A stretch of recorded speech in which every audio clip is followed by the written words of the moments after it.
이게 안 넘어가네.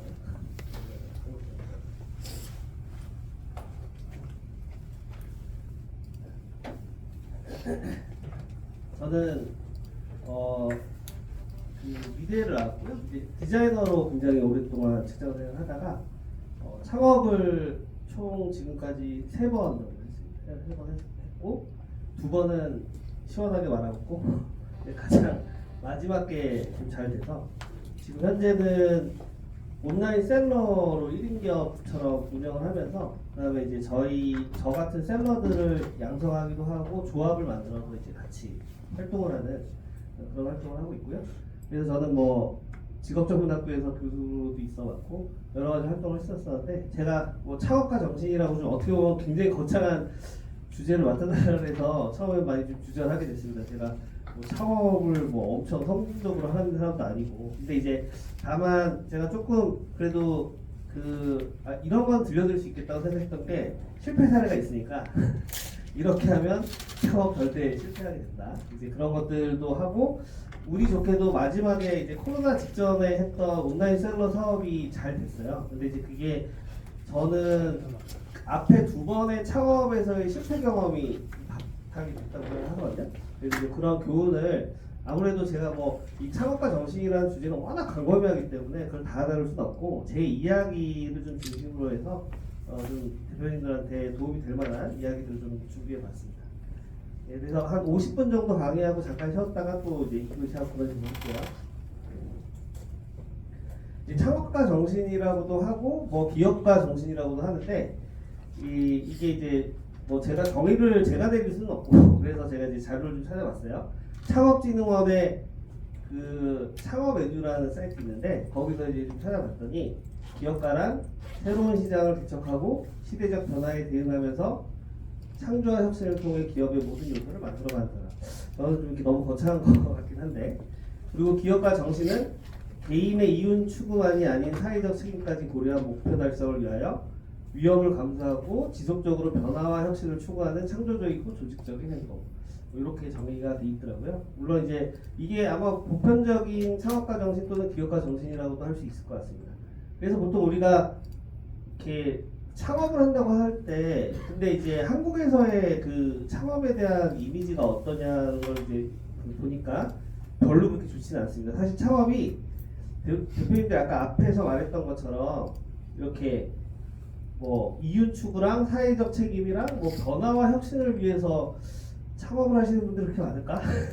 저도 솔직히 그렇게 한 건 아니었고 솔직히 제 이야기를 드리면 저는 이제 홍대 미대 시각디자인과를 나와서 디자이너 쪽에서는 좀 약간 타클래스였어요. 그래서 그쪽에서 굉장히 에이전시 1세대 웹 에이전시에서 굉장히 오랫동안 일을 했는데도 불구하고 제가 직장 생활을 하면서 가장 한계를 느끼고 좀 약간 화가 났던 게 뭐였냐면 그 저랑 같은 연차의 개발자들 있잖아요.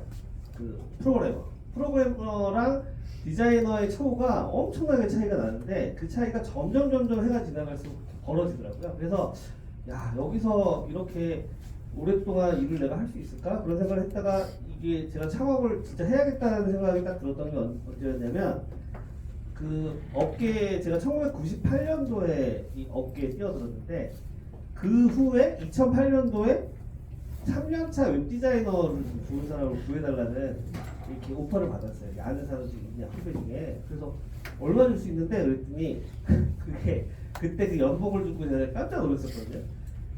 그러니까 월급으로 쳤을 때 한 180을 준다는 거예요. 월급으로. 근데 그게 제가 들어갈 때 180이거든요. 그러니까 10년이 지났는데 똑같은 거야. 근데 개발자는 거의 3배인가 4배가 올랐었어요. 그러니까 야, 뭐 나름 저도 굉장히 공부 열심히 하고 미대 입시 준비 열심히 해서 좋은 대학 나왔다고 했는데도 업종을 잘못 고르니까 이게 계속 갈 수 있는 그런 게 아니구나라는 생각이 들면서 엄청난 회의감이 들었고 그러면서 이제 그때부터 창업에 대해서 관심을 갖게 되는데 저희가 물론 뭐 이런 이윤 추구랑 사회적 책임까지 하면 제일 좋죠. 근데 이제 사실은 실질적으로는 그런 것보다는 아마 현실적인 한계 때문에 창업을 할 수밖에 없는 상황으로 내몰리는 분들이 많은 것 같은데 그런 걸 보여주는 게 이런 통계 자료입니다. 보면은 창업에 대한 한국의 의식조사 결과 보시면 91.7%가 너무 재밌는 게 창업했다가 실패하면 개인의 신용불량 이런 게 있고, 그리고 실제로 제 주변에도 저도 굉장히 힘들었었고요. 그 거의 신용불량까지 갈 뻔했어요. 저는. 그리고 제 주변에 창업했다가 뭐 개인의 생활보다 파산한 사람들이 너무 많아요. 솔직히 말하면. 그러니까 이게 절대로 이제 그냥 어떤 고정관념이 아니라는 거죠. 그리고 70.9%는 잘 보이실지 모르겠는데 한 번 실패하면 재기하기 어려운 사람. 이것도 굉장히 큽니다. 우리나라에서는 한 번 그러니까 이게 좀 실리콘밸리나 미국의 상황하고 우리나라의 창업 상황하고 좀 달라서, 근데 지금은 많이 좋아졌다고 하더라고요. 지금의 이제 스타트업 분위기는 제가 예전에 있을 때랑은 좀 많이 달라지긴 했는데, 한 번 실패하면 그게 좀 뭐 재정적으로나 뭐 여러 가지 면에서 이제 그 낙인이 되고 수렁에 빠지게 돼서 재기하기 어려운, 그게 70.9%가 그런 의식을 갖고 있고, 또 하나가 50%는 자식이 창업하는 것을 반대한다. 이거는 뭐 부모님들 입장에서 충분히 이해가 되죠. 근데 이런 그 통계가 나왔다는 것 자체가 무슨 이야기냐면, 자기 주변에 이런 창업을 했다가 잘 된 사례가 솔직히 많지 않다는 거거든요. 그러니까 창업을 해서 잘 된 사람이 어느 정도 좀 뭐 예를 들어서 열에 9 이런 거 이 정도 바라지도 않겠지. 이분들도 열에 한 2~3명이라도 잘 되는 사람이 나오면 당연히 의식이 좀 좋아질 텐데, 그렇지 않은 경우가 워낙 많다 보니까. 근데 이제 우리가 흔히 생각하는 이제 창업이라고 할 때 뭐 위대한 기업가나 이런 거 생각하면 이런 분들 많이 생각하시죠. 뭐 이런 분들. 근데 이게 창업과 관련돼서는 저는 이런 식으로 접근하는 거는, 저도 사실 이런 실수를 좀 많이 했는데, 제가 창업 관련해서 관심 있을 때 뭐 이런 위대한 사업가들의 자서전 이런 거 되게 많이 읽었거든요. 근데 그거는 솔직히 저희 같은 평범한 사람들이 창업을 할 때는 거의 도움이 안 됩니다. 그게 뭐 맥락도 다르고 국가도 다르고 그 사회적인 분위기도 다르기 때문에. 그래서 조금 더 약간 그 목표를 낮춘다면 이 정도 좀 될 것 같아요. 좀 더 현실적인 창업, 기업가 정신의 목표. 그게 뭐냐면 이런 거죠. 그냥 소상공인으로서, 아니면 내가 1인 기업으로서. 저는 지금 현재는 1인 기업인데 1인 기업으로 있지만 약간 좀 독특한 1인 기업이에요. 그러니까 1인 기업들끼리 연합하는 약간 조합 형태로도 같이 가고 있고, 공동사업도 같이 하고 있는 게 있거든요. 근데 어찌됐건 조금 이렇게 소규모 자영업인데, 이 자영업도 이게 이제 우리나라가 이렇게 약간 폄하하는 단어로 뭐 장사, 뭐 이런 식으로 뭐 장사꾼만 있는데 이런 거 굉장히 좀 폄하하는데, 어찌됐건 그게 장사가 됐든 1인 기업이 됐든 뭐가 됐든 간에 그걸 좀 이렇게 폄하하기보다는 이렇게 저희가 이제 자기의 어떤 경제적인 독립을 이룰 수 있는 것들을 언젠가는 선택할 수밖에 없거든요. 그 대표님들이 우리나라가 얼마나 사회적으로나 그 경제적으로 구조적으로 좀 문제가 있는지 그걸 좀 보실 필요가 있는데, 얼마 전에 아마 기사나 이런 거 혹시 보신 분도 있을 것 같아요. 자, 이거 보셨어요? 이게 최근에 나왔던 기사입니다. 우리나라의 평균 퇴직 연령이 49.4세. 근데 놀라운 거는 평균 그럼 취업 연령은 몇 살일까요? 몇 살 정도라고 생각하세요? 보통? 25세? 여성분들은 그럴 수 있는데 남녀 통합을 하면 31세입니다. 31세에 취업해서 49세에 퇴직을 하니까, 이러면은 어떻게 되죠? 사회적으로 이렇게 돈을 벌 수 있는 기간이 20년밖에 안 돼요. 근데 여기 기사에도 잘 나와 있지만 희망 정년은 73세를 보통 바라고 있지만, 제 주변에도 제 선배들이 벌써 지금 다 퇴직을 했고, 아까도 말씀드렸지만 제 동기들이 다 대기업에 들어갔어요. 저도 대기업에서 일을 했었고. 근데 이 친구들이 가장 늦게 나온 친구들이 몇 세 나온 친구가 가장 늦게 나온 친구냐면 52세 나온 친구가 가장 늦게 나왔어요. 그러니까 제가 54세 되기 때문에 그 친구는 진짜 오래 버틴 거고, 근데 그 친구는 반전이 있는 게 그 친구가 창업주예요.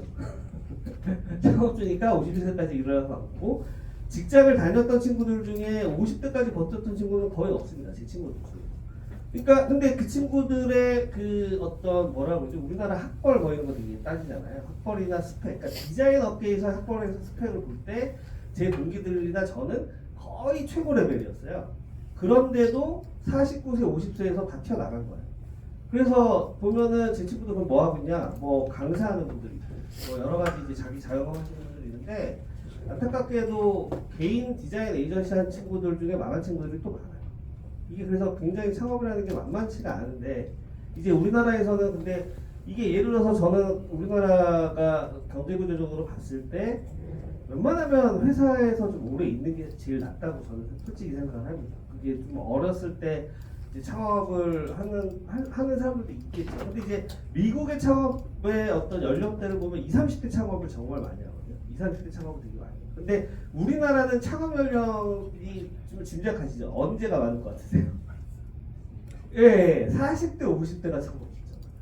그러니까 이게 다른 거예요. 그러니까 20, 30대 창업을 하는 미국의 실리콘밸리나 이런 데의 창업 문화는 진짜로 어떤 혁신이라든지 정말 어떤 비즈니스적인 큰 비전을 가지고 창업하는 사람들이 많다면 우리나라의 창업은 뭐죠? 그냥 생계 유지나 이게 회사에 들어가서 할 일이 없으니까. 그래서 보면은 제가 정말 놀랐던 게 그 삼성에서 임원 간부까지 하셨던 분들이 경비 일을 하신다든지 뭐 그 택시를 개인 택시를 한다든지 이런 경우가 너무 많거든요. 사실.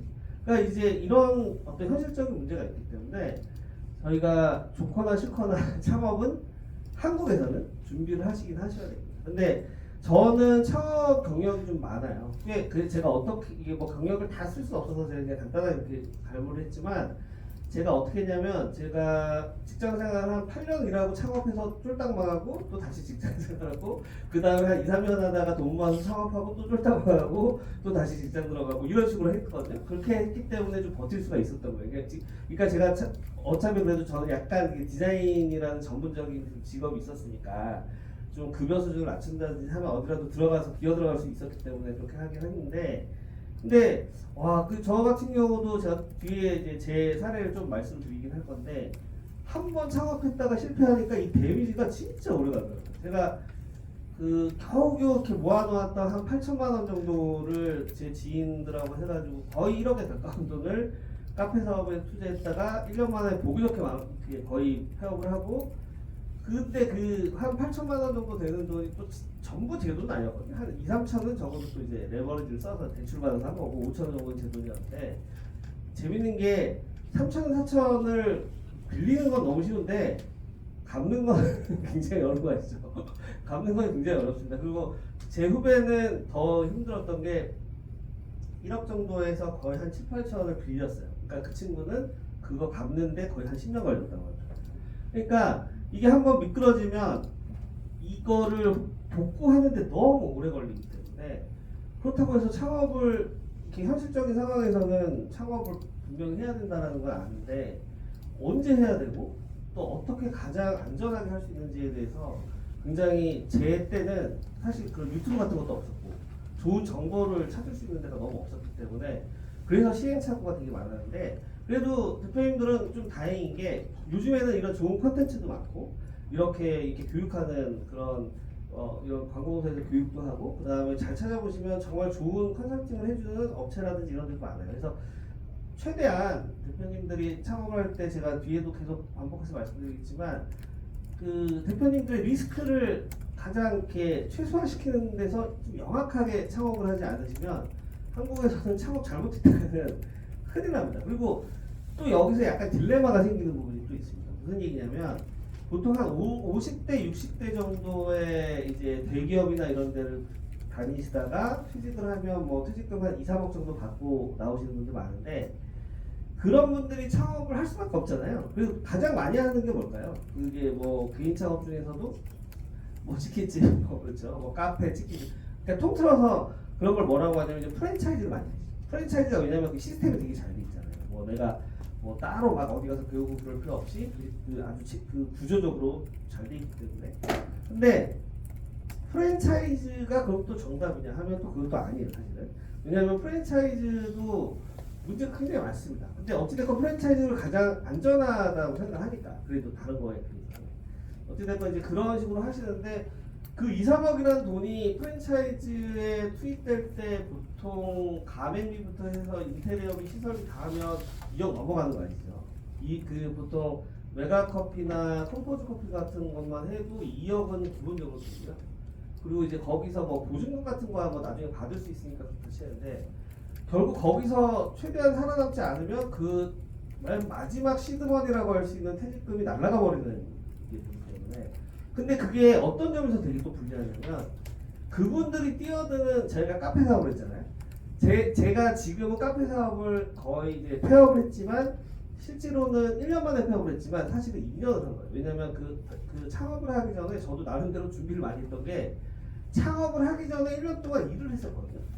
거기서 그게 알바처럼 일을 하기도 하고 매니저처럼 일을 하기도 하면서 제가 그걸 보고 이거 괜찮다 해서 딱 들어간 거라서 실질적으로는 2년을 투입을 해서 했는데 지금은 제가 카페 사업에 대해서 조금 뭔가 약간이라도 조언을 드릴 수 있는 그런 안목이 생긴 것 같은데 그 당시는 그렇게 했는데도 불구하고 뭔가 굉장히 판단을 잘못한 부분이 있었어요. 그래가지고 결국 1년 만에 망했거든요. 망했는데 문제는 뭐냐면 50대, 60대 돼서 은퇴 자금한 시드머니 이제 마지막 남아있는 2억, 3억 많은 분들 한 3억, 4억 가지고 그걸 가지고 베팅을 한단 말이죠. 프랜차이즈가 있는데 근데 그 백종원의 골목식당이라든지 이런 거 보셔서 아시겠지만 그 식당이나 카페나 이 사업도 사실은 그쪽에서부터 젊었을 때부터 사업을 하신 분들이 있을까요 없을까요? 있잖아요. 그분들 제가 지금 전문 셀러, 그러니까 온라인 셀러로서 제가 지금 활동을 제 회사의 마지막 회사가 제가 이제 그 쇼핑몰 회사였거든요. 그래서 쇼핑몰 회사에서 7년 일하다가 제가 창업을 한 거예요. 그러니까 그 업력을 다 합치면 제가 지금까지 12년 정도 쇼핑몰 회사에서 일을 한 거나 마찬가지인데 12년 정도의 업력을 갖고 있는 쇼핑몰 전문 셀러랑 뭐 쇼핑몰에다 해볼까? 해가지고 은퇴자금 다 때려박아가지고 쿠팡 크로스 요즘 뜬다고 하니까 쿠팡 크로스를 한번 해봐야지 하는 사람이 딱 붙었어. 누가 이길 것 같은데? 돈이 이 사람이 아무리 많아도 제가 이길 수밖에 없어요. 업력이 높기 때문에. 이게 딜레마가 뭐냐면 대표님들은 나중에 그래 최대한 회사에서 오랫동안 버텨보자 해서 한 50대까지 버텼는데 튀어나와서 이제 퇴직금 다 해가지고 확 베팅을 했는데 그 분야는 무주공산이 아니잖아요.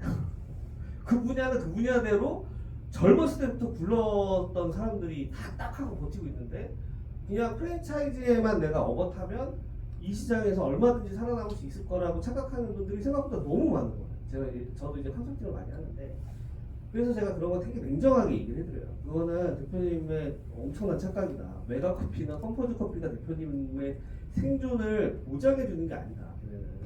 근데 이렇게 프랜차이즈를 그렇게 생각을 하시면서 뛰어드시는 분이 너무 많아서 그런 부분에 대한 얘기를 좀 더 자세하게 한번 해드릴게요. 그래서 결국은 대표님들이 지속 가능한 창업을 하려면 몇 가지 요소가 필요합니다. 그래서 창업을 하는 것도 좋지만 창업을 해가지고 망하는 것보다는 이렇게 조금 먹더라도 여러 번 창업을 할 수 있는 그 정도의 어떤 여력을 남겨놓거나 아니면 창업을 조심스럽게 해서 그 한 번의 창업이 지속적으로 이제 더 큰 성공으로 이어지게 하는 게 훨씬 더 중요하잖아요. 그래서 제가 좀 정리를 해봤는데 자 이겁니다. 제가 아까도 말씀드렸던 이 리스크 최소화 관련해서는 앞으로도 계속 말씀드리기 때문에 살짝 넘어갈게요. 그래서 두 번째 그 다음에 이겁니다. 이게 또 되게 어려워요. 시장에서의 이 경쟁 우위 확보라는 건 결국 이제 다른 말로 표현하자면 차별화를 해야 된다는 겁니다. 그래서 프랜차이즈가 뭐가 없냐면 이게 없죠. 프랜차이즈 자체가 지금 저희 동네에도 그런 현상이 지금 생겼는데 그거 혹시 아세요? 컴파운드 커피 전략이 뭔지? 메가커피 옆에 생기는 거예요. 네. 그리고 이디야가 있었던 곳에 메가커피가 생기고 이디야 옆에 메가커피 생긴 다음에 좀 있다가 그 근처에 컴포즈 커피 생기고 그 다음에 또 뭐가 생기냐면 맘모스 커피라고 또 있거든요. 그 뭐 메머드 커피라고 하는데 그 커피 또 생기고 그러면 다 죽는 겁니다. 그렇게 되면 그게 일 매출이 제가 카페를 봐서 아는데 경쟁 업체가 예를 들어서 제가 커피숍을 했는데 그 주시라고 해서 뭐 생과일주스 업체 같은 데가 제 옆에만 생겨도 일 매출 타격이 확 와요. 거의 한 30-40%는 그냥 빠집니다. 근데 커피가 아니잖아요. 걔네 생과일주스인데 걔네가 커피 팔거든요.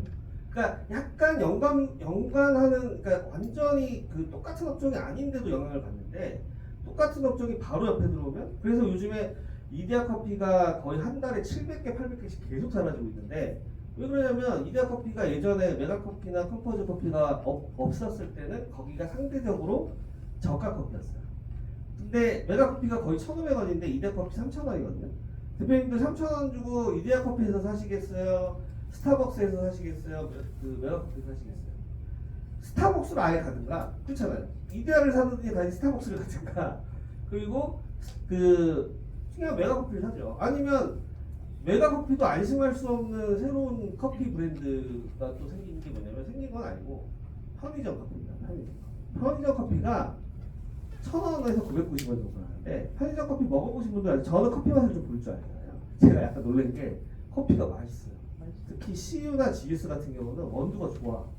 그리고 대표님도 그 편의점에 있는 그 이렇게 이렇게 뭐죠? 커피 머신 그거 뭐 얼마 안 할 것 같잖아요. 그거 얼마인지 아세요?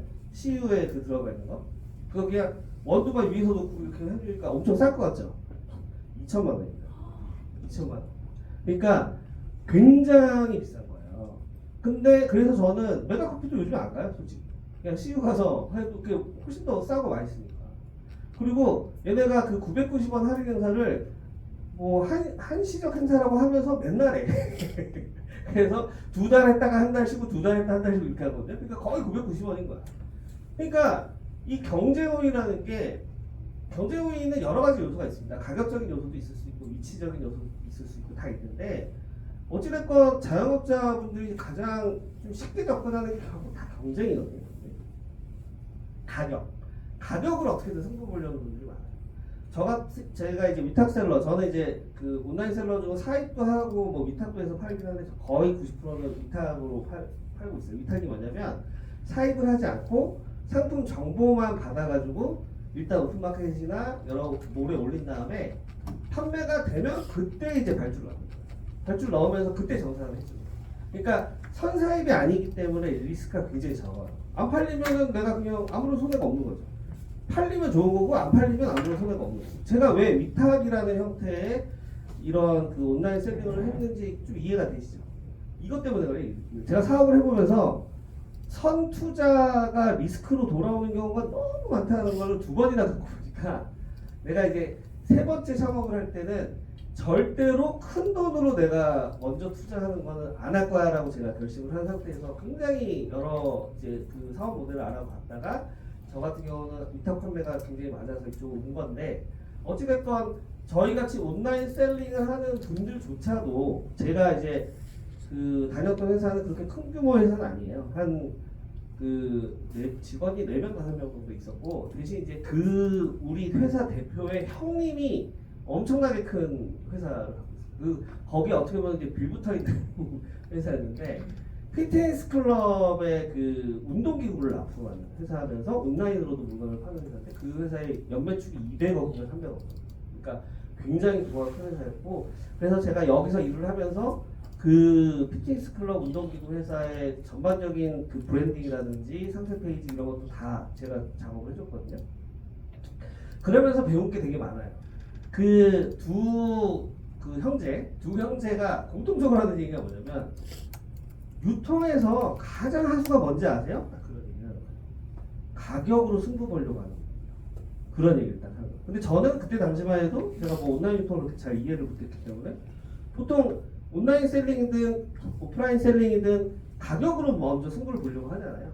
무조건 가격을 낮게. 그래서 이제 뭐 요즘에 뭐 네이버 스마트 스토어나 쿠팡 이런 데도 경쟁이 치열하니까 사람들이 어떻게 하냐면 1688이나 중국에서 직사입을 하면 이게 똑같은 가격이 아니라 거의 한 30%, 40%, 50% 가격에 가져올 수 있거든요. 그래서 그걸 가지고 사입을 해서 이제 파는 게 뭐 답이다 뭐 이런 식으로 가르치는 사람들도 많은데, 물론 틀린 말은 아닙니다. 그 말이 틀린 말은 아닌데, 근데 가격으로 경쟁하려고 하면은 대표님들이 이 경제 요인을 계속해서 가져갈 수 있겠느냐는 거예요. 대표님들 같은 소규모 사업자가 가격으로 경쟁할 때 1688에서 물건을 뛰어올 때도 1688이나 이런 데 잘 보시면, 타오바오나 1688 잘 보시면 걔네가 그 시스템이 되게 잘 돼 있어요.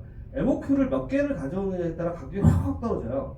그러면 그 무슨 말이냐면, 내가 이 상품이 잘 나간다는 확신만 있으면 MOQ를 크게 가져올 수 있는 사람이 가장 싸게 가져올 수 있는 거죠. MOQ라는 게 이제 한 번 발주할 때 이렇게 가져올 수 있는 물량을 말하는 건데, 그러면은 누가 유리하겠습니까? 이 경제 요인에서는 자본이 많은 사람이 유리하죠. 자본이 많은 사람. 여러분 같이 소상공인이 뭐 1688에서 상품 하나 10,000개씩 가져오실 수 없잖아요. 보통 한 뭐 50개, 100개 가져오겠죠. 그럼 50개, 100개 가져오면 그만큼 경쟁력이 안 생겨요. 근데 많은 분들이 가격으로만 승부를 보려고 하니까 문제라요. 가격이 뭐 쓸데없는 요소는 아닌데 분명히 경쟁 요소이긴 해요. 근데 제가 온라인을 통해서 그런 걸 배웠던 게 저한테 굉장히 큰 도움이 됐어요. 뭐냐면 가격으로 자꾸 승부를 보려고 하지 말고 그 다른 요소, 뭐 예를 들어서 그게 마케팅이 됐든 광고가 됐든 아니면 뭐 상세 페이지가 됐든 뭐 아니면 상품명 최적화가 됐든 아니면 그 상품 사진을 엄청 다른 사람보다 훨씬 잘 찍어서 매력적으로 보이게 하는 거가 됐든 그런 식으로 해서 가치를 더해가지고 경쟁력을 올리려고 생각을 해야지 그냥 남들 다 똑같이 파는 거 그냥 가격만 낮춰가지고 팔려고 하면은 그거는 시장에서 영원히 살아남을 수 없을 뿐만 아니라 가장 먼저 퇴출되는 사람들일 거다라는 게 이제 제가 배웠던 가르침이었는데 그게 저한테 굉장히 큰 도움이 됐고요. 또 하나가 분야입니다. 분야. 제가 아까도 말씀드렸지만 저는 사실 제가 미대였고 제가 디자인을 워낙 좋아했기 때문에 다시 대학을 가도 시각 디자인을 다시 선택했을 것 같은데 근데 이제 제가 IT 기업 스타트업에서 정말 오래 일을 했는데 그 대기업에서도 일을 했고 근데 정말 이제 비교가 되면서 되게 화가 났던 사람들이 아까 말씀드렸죠. 개발자들은 처음에 들어갈 때 저하고 연봉이 비슷하게 가지만 3년 차만 돼도 제 연봉의 거의 2배를 받아요. 그러니까 이거 무슨 얘기냐면 희소성이 있고 훨씬 성장성이 높은 분야에 내가 뛰어드는 게 창업을 할 때 있어서 진짜 중요한 요소구나. 그 직업을 선택할 때도 마찬가지. 그런 부분을 느껴서 이렇게 세 가지로 이제 한번 압축해서 설명을 드려봤고요. 하나하나 한번 좀 살펴보도록 하겠습니다. 자, 리스크 최소화와 관련된 건데, 자, 이 네 가지 요소가 있습니다. 일단 먼저 빠르게 한번 다 보면, 네, 이렇게 네 가지 요소가 있어요. 그러니까 일단 충분한 사전 조사와 시장 조사를 하셔야 됩니다. 이거는 그러니까 충분하다라는 게 약간 이렇게 약간 애매한 말이긴 한데 어디까지가 충분한 걸까? 이런 거는 이제 사람마다 다를 수 있겠죠. 그러면은 제가 생각할 때 충분한 사전 조사라는 거는 대표님이 저는 이제 아무래도 오프라인도 창업을 해봤고 온라인도 창업을 해봤으니까 제가 아까 근데 오프라인 창업할 때 1년 정도 일을 했다고 그랬죠. 카페에서. 그 정도는 하셔야 된다고요. 그 분야에. 뭔가 내가 음식 장사를 하고 싶다. 그러면은 덜컥 프랜차이즈 계약해가지고 바로 그냥 음식 장사를 하시면 진짜 위험합니다. 그렇게 하시면 안 되고 내가 예를 들어서 어떤 뭐 프랜차이즈가 되게 잘 나가는 것 같아. 어떤 특정 뭐 백종원식 프랜차이즈든 뭐든. 그러면은 거기에 파트타임으로 일을 해보시는 거야. 파트타임으로 일을 해보시면 재밌는 걸 많이 볼 수 있어요. 왜냐면 이게 진짜로 장사가 잘 되는지 안 되는지 거기서 일하는 사람들 알 수 있거든요. 근데 미디어로만 접한 사람은 그게 되게 잘 되는 건 줄 알아요. 자, 백종원 씨 예를 들었으니까 백종원 씨 거 이번에 상장했죠? 상장했는데 자, 백종원 씨가 프랜차이즈 진짜 많잖아요. 거기서 거의 수익의 7, 80%를 벌어다주는 그 브랜드가 뭔지 혹시 아시나요? 네? 백다방? 맞습니다. 백다방이 거의 백종원 씨의 수익의 거의 7, 80%그 견인을 해줘요. 진짜 의외죠. 백종원 씨가 원래 뭐 한신포차라든지 뭐 새마을 식당 이렇게 식당으로 되게 잘할 것 같잖아요. 그러니까 운이 좋았던 것 같아요. 그러니까 정작 그 백종원 씨가 했던 음식 프랜차이즈 중에서는 그렇게까지 잘 되는 데가 많지가 않아요. 그나마 잘 되는 게 몇 개 있는데 그 중에 뭐 롤링 파스타라든지 몇 개 있는데 롤링 파스타는 제가 좀 좋아했어요. 왜냐면 제가 지금 파스타를 되게 좋아하는데 우리 동네에 롤링 파스타가 큰 게 있었거든요. 근데 2달 전에 없어졌어. 그거 보면서 제가 깜짝 놀랐어요. 그 손님도 많았던 것 같은데 이게 폐업을 했더라고요. 거의 한 5, 6년 있었는데.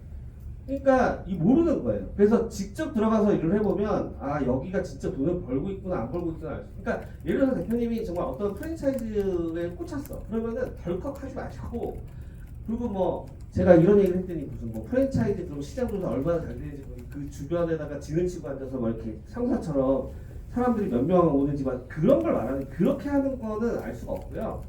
직접 거기서 일을 해보시면 됩니다. 파트타임으로 일을 하시든 왜냐하면 대표님들은 급할 게 없다라는 마음가짐을 가질 필요가 있어요. 제가 창업 컨설팅이나 그러니까 저는 이제 이렇게 전반적인 창업 컨설팅을 잘 안 하고 온라인 셀링을 하는 관심 있는 분들한테 좀 컨설팅을 많이 하는 편이긴 한데 제가 이런 컨설팅을 하면서 많은 분들을 만나면서 느낀 점 중에 하나는 대표님들이 좀 재밌는 게 거의 100이면 100 여유자금 충분치 않습니다. 여유자금 충분치 않아요. 그거 거의 공통점이고 그리고 두 번째 공통점 뭐냐면 엄청 성격이 급해요. 뭔가 굉장히 조급하게 자꾸 뭔가 가시적으로 성과를 내려고 하고 빨리 돈을 벌고 싶어요. 아니 뭘 심리적으로 다 이해되죠. 근데 자기가 갖고 있는 돈 자체가 별로 없고 그리고 기술도 별로 없어.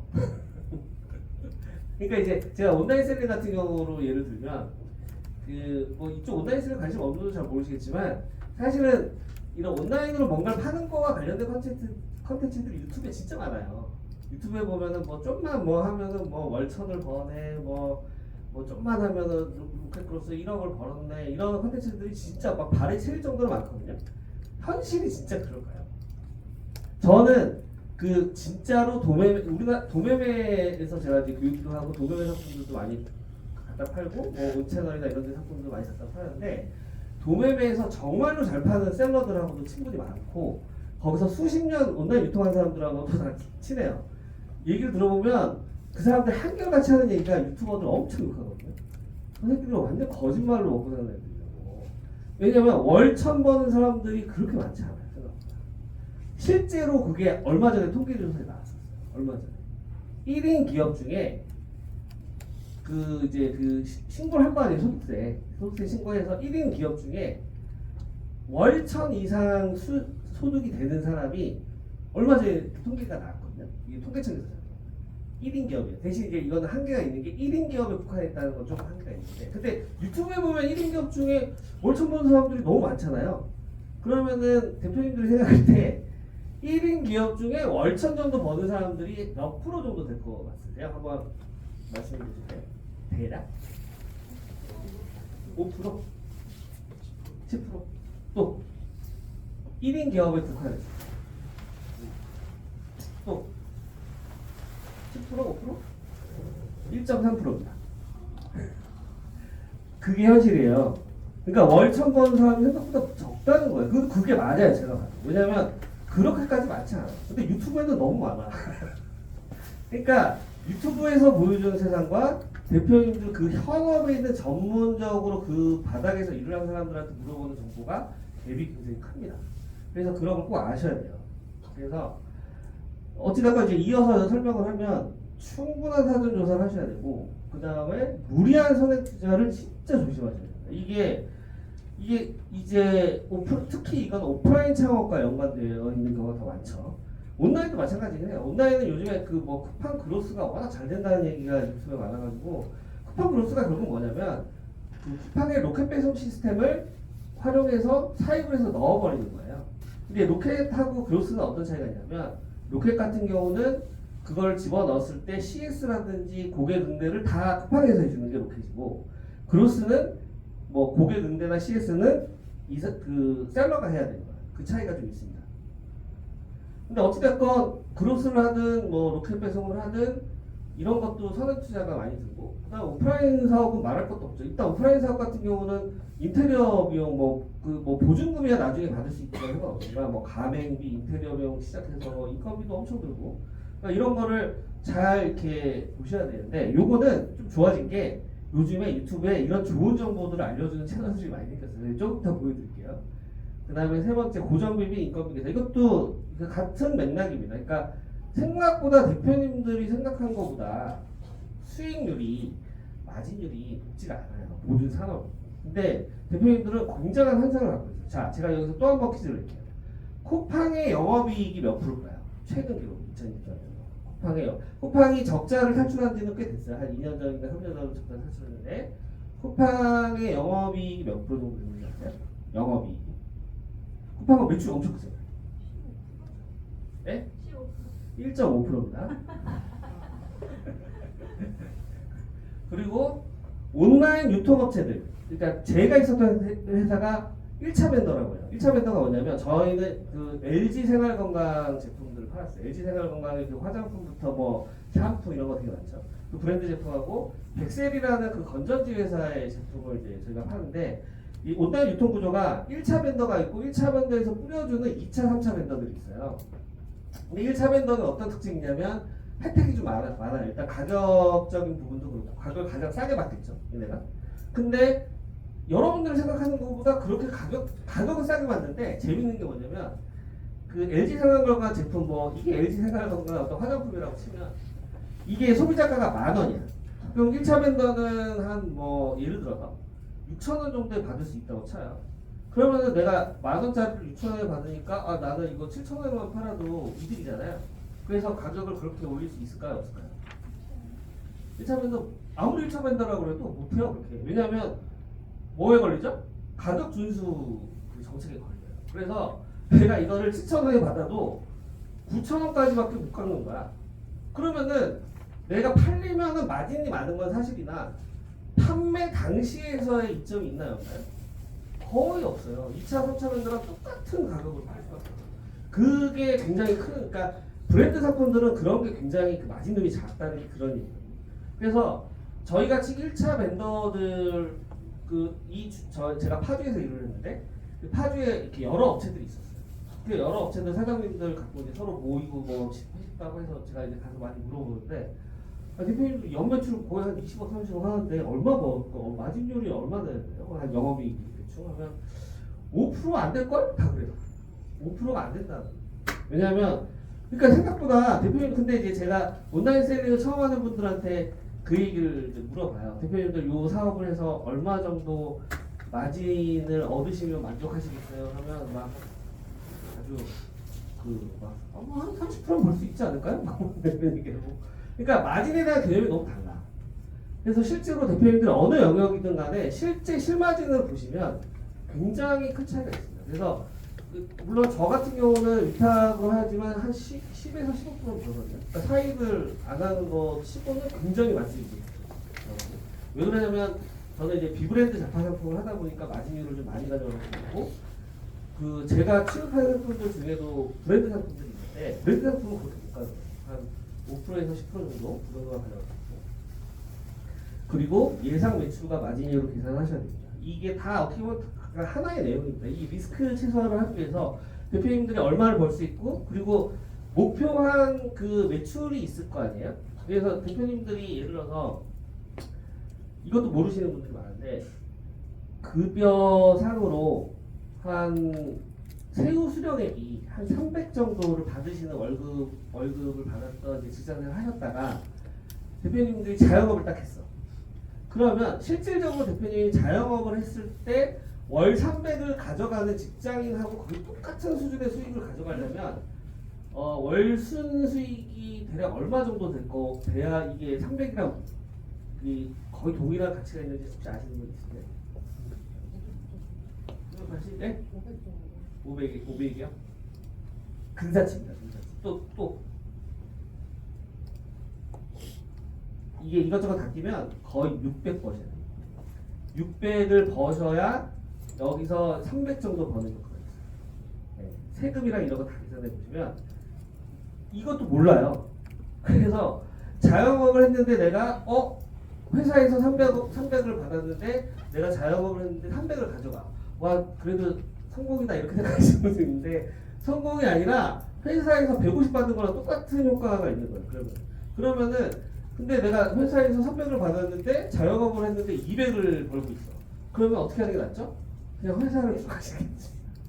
그러니까 이런 거를 진짜 몰라요. 그래서 근데 좋아진 거는 이런 정보들이 이제 좀 유튜브나 이런 것들이 활성화되면서 많이 풀리고 있다는 거죠. 그 중에 하나 꼭 추천해 드리고 싶은 그 유튜브 채널이 하나 있어서 보여드리면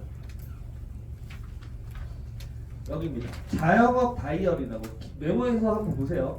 이분의 유튜브 채널은 대표님들을 이 채널의 주제는 확보합니다. 웬만하면 자영업 하지 마라. 거의 그 주제로 이걸 만든. 왜냐면 이분도 저랑 좀 비슷한 게 편의점 9년 하다가 폐업하시고 카페 사업 지금도 하고 계시고 그래서 이런 걸 오랫동안 해보셨던 분인데 이런 식의 컨텐츠예요. 저가 커피 하루에 80만 원 팔면 자 저는 카페를 해봤잖아요. 하루에 80만 원 파는 게 많이 파는 걸까요? 적게 파는 걸까요? 엄청 많이 파는 거예요. 엄청 많이 파는 거예요. 80만 원 거의 못 팔아요. 거의 사무실이 밀집되어 있는 그런 데 아니면 이 정도 못 팝니다. 근데 80만 원 팔았다고 치고 그렇게 계산하는 거예요. 자, 80만 원 팔아도 결국은 이거저거 다 빼서 얼마 남는다는 거예요? 428만 원. 근데 제가 아까 300 정도 버는 거는 몇을 벌어야 되는데 한 600 벌어야 된다고 했죠? 이러면은 회사에 있는 게 낫습니까? 창업을 하는 게 낫습니까? 그리고 더 문제가 있어요. 여기서도 이 영상의 말미에 그런 얘기를 하는데 이게 피크 때의 매출이라는 게 문제인 거예요. 피크 때의 매출인데 저가 커피 시장은 계속 과포화 상태로 유지하고 있기 때문에 이 매출이 계속 유지된다는 보장이 없죠. 그 옆에 경쟁업체들이 생기는 순간 이 매출이 거의 3분의 1 토막이 나는 경우가 있기 때문에 결국은 어떻게 되죠? 이게 428이 3분의 1 토막 나보세요. 얼마 버는 거예요? 150, 170 버는 거예요. 그게 진짜 거짓말이 아닌 게 얼마 전에 JTBC에서 어딘지는 안 보여주는데 노란색이야. 그 뒤에 그 인테리어 보이잖아요. 메가커피 아니면 컴포즈겠지. 노란색인 거 두 군데밖에 없잖아요. 근데 거기서 이제 인터뷰를 해요 사장님한테.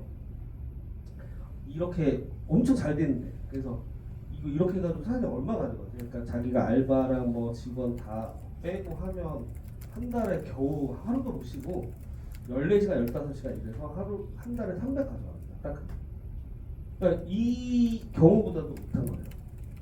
그래서 이런 철저한 계산을 하지 않으면 여기 보시면 별게 다 나가죠. 뭐 인건비, 전경은 뭐 하는데 그러니까 이런 것들을 좀 계산할 줄 아셔야 되고 그리고 실제로 제가 아까 대표님들이 관심 있는 분야에 웬만하면 파트타임으로라도 몇 개월 이상 일을 해보라고 추천드렸던 이유는 가서 해볼 때 느끼는 느낌하고 이제 이렇게 미디어를 통해서 이렇게 보는 거랑 완전 달라요.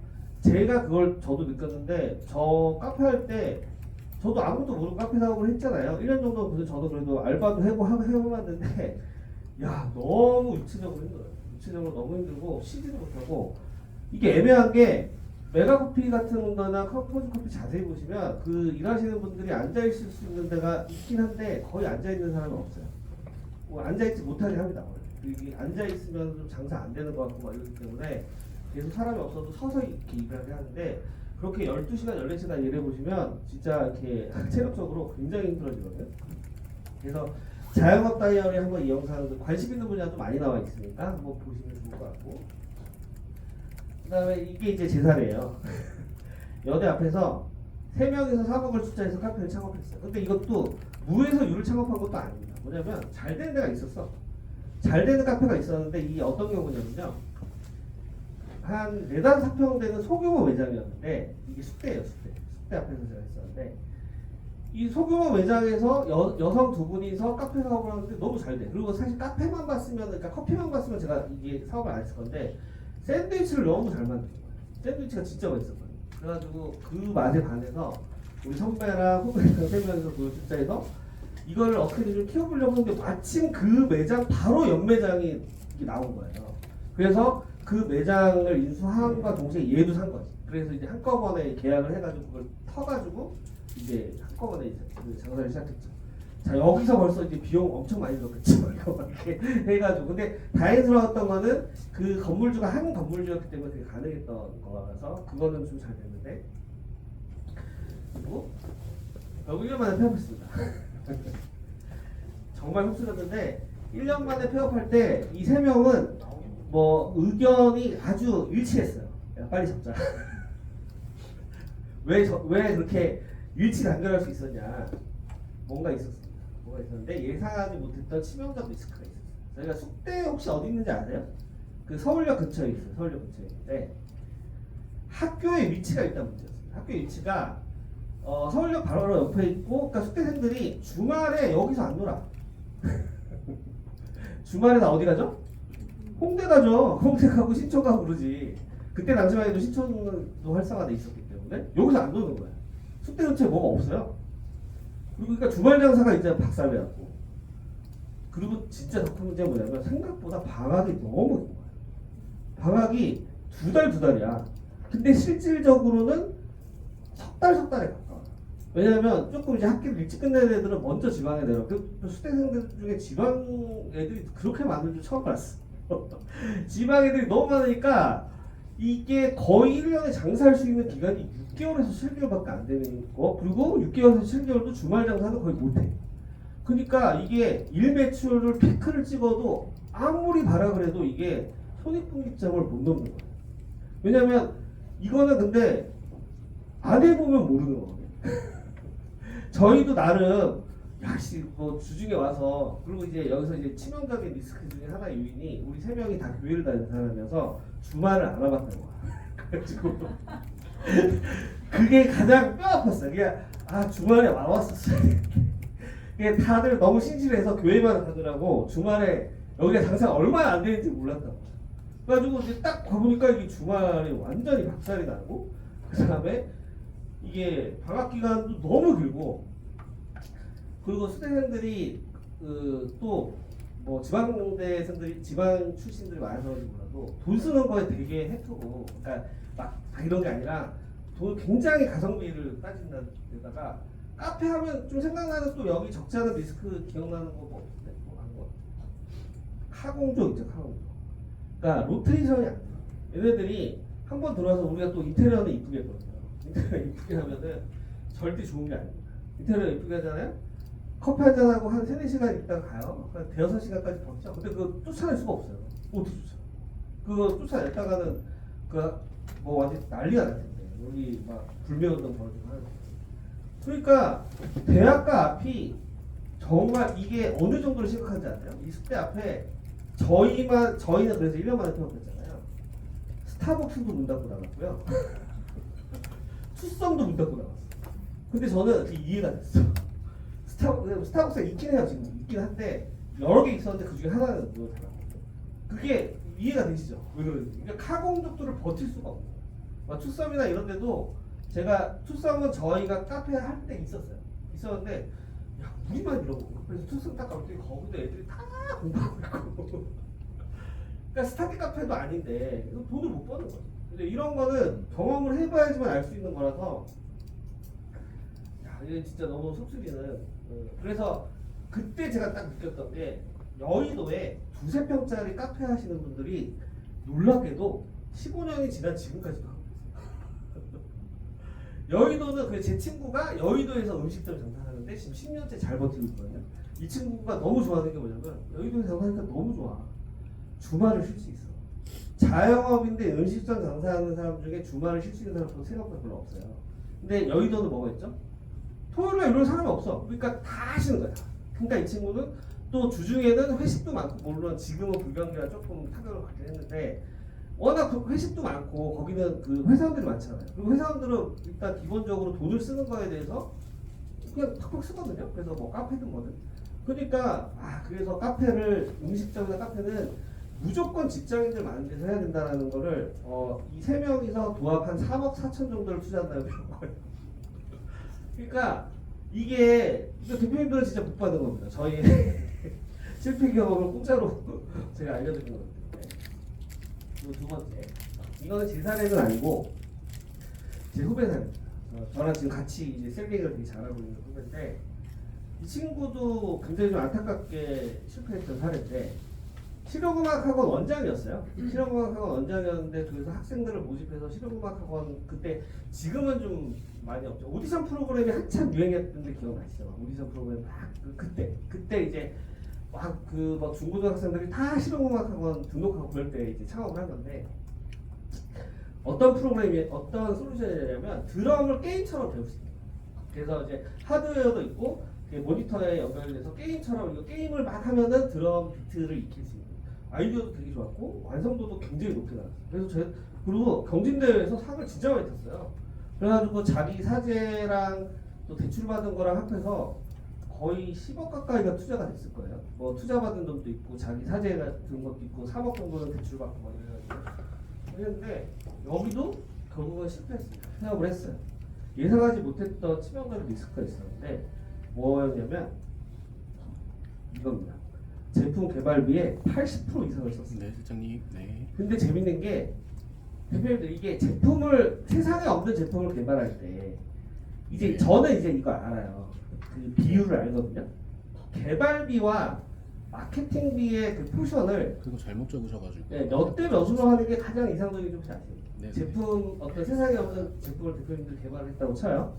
그거의 마케팅비와 제품 개발비의 비율. 보통 초보 창업자들이 다 이 실수를 합니다. 개발비가 거의 70-80% 쓰거든요. 다 만들어놨더니 홍보할 돈이 없는 거야. 근데 이 맨 처음에 이 친구도 그렇고 저도 그렇고 이 친구 회사를 제가 좀 도와줬거든요. 디자인이나 이런 거. 그랬을 때 저도 그랬고 이 친구도 그랬고 어떤 착각을 했냐면 이거 초보 창업자들이 많이 하는 착각인데 제품만 완성도를 엄청나게 높여놓으면 세상이 내 제품을 알아듣구나 이런 게 있어요. 그런 건 없습니다. 세상은 대표님들의 제품에 관심이 없다. 근데 그렇다면 이 비율이 어느 정도 비율이 돼야 가장 이상적인지 혹시 아시는 거예요? 그래서 제가 물어봤어요. 그 VC 그 투자하시는 분들 있죠? 그런 분들이나 교육하는 분들한테 물어봤을 때 약간씩 견해가 다르긴 하는데 가장 안정적인 비율은 2대 8입니다. 개발비가 몇일까요? 2예요. 2. 그리고 80이 거의 마케팅에 결정하고 그리고 정말 그 정도까지 안 된다 그러면 뭐 4대 6 정도로 하든지 아니면 3대 7 정도는 해야 된다는 거예요. 그러니까 마케팅비가 돈이 어마어마하게 들어가는 거예요. 그러니까 아무리 잘 만들어도 마케팅을 안 하면 세상에 나를 몰라주잖아. 그러니까 나가지가 않는 거예요. 그랬더니 이 친구는 결국 이거 진짜 안타까운 게 개발한 지 6개월 만에 배웠어요. 제품을 완성했는데. 근데 제품을 완성하는데 그렇게 많은 노력을 했는데 결국은 홍보를 할 수 있는 그게 없어서 결국은 망했어요. 그래서 막 막판에는 막 자기가 직접 밤새가면서 뭐 카페 블로그도 하고 뭐 여러 가지 그 바이럴 같은 것도 했는데 아무 소용이 없어요. 왜냐면 이거는 마케팅이라는 거는 대표님 목표에 있는 사업도 마찬가지입니다. 일정 정도는 돈을 써야 돼요. 돈을 안 쓰고 대표님들은 막 몸으로 다 떼어 할 수 있는 마케팅이 없거든요. 그래서 그걸 좀 생각을 해보셔야 될 것 같고요. 잠깐 한 10분만 쉬었다가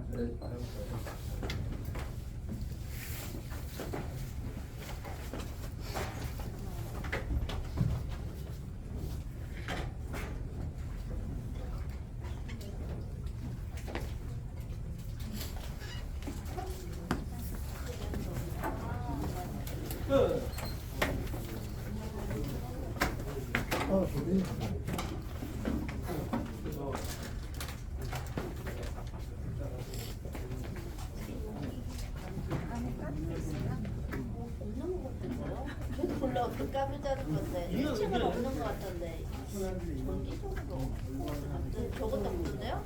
아니요 1층에 뭐가 있나 그런 것도 없어요 여기 복귀가만 있는데 여기 복귀가 복지관이요? 네, 복귀가는 가면 있어요. 아 감사합니다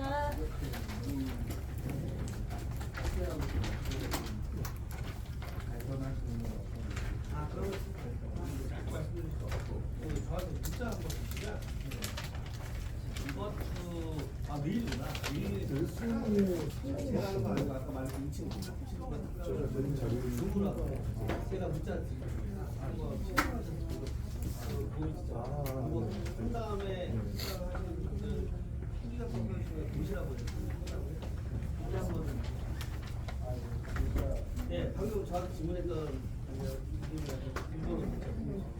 여기 뒤에 있는 게 저희 카페입니다. 네.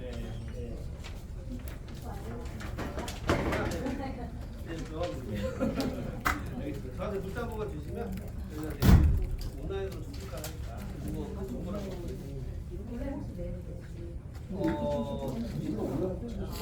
그때는 뭐 그 다음에도 또 교육이 한번 연락을 한번 주세요. 네. 이렇게 주셔도 돼요. 네, 여기 저. 소문만 드려도 되고요. 네, 나머지는 저기 문자로 넣어드릴 거예요. 그 통장하고 네. 네네. 신분증하고 네네 맞습니다.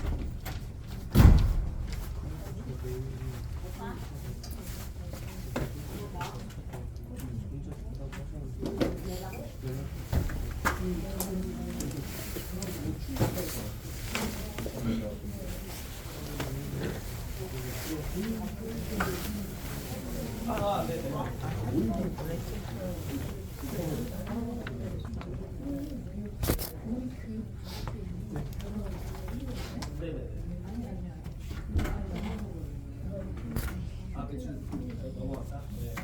좋은 거예요. 좋은 거예요.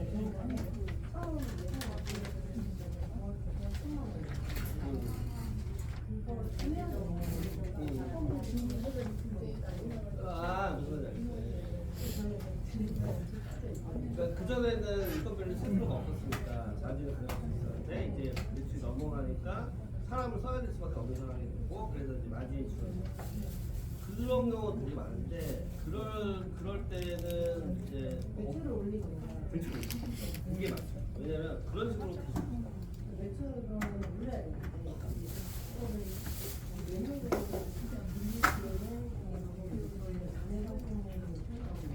매출적으로 업종 음식점 저희는 자리를 내는 거가 최대한 서버를 안 하고 있어요. 어디 하겠어?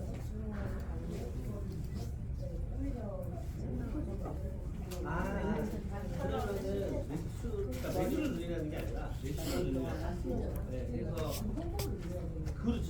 홍보를 하시고 그리고 지금 어느 정도 일정하게 매출 나왔으면은 그게 이제 방금 뭐 저는 돈을 쓰는 얘기했지만 바이럴로 하실 수 있는 부분이 있어요.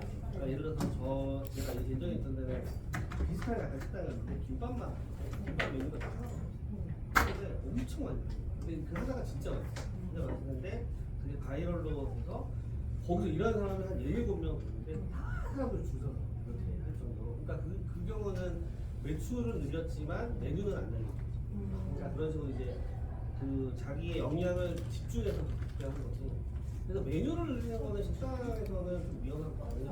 너무 잘 아시겠지만 그런 만큼의 그 전환이 안 나오거든요. 커지죠. 네. 잘하는 것만 집중하시는 게 좋아요.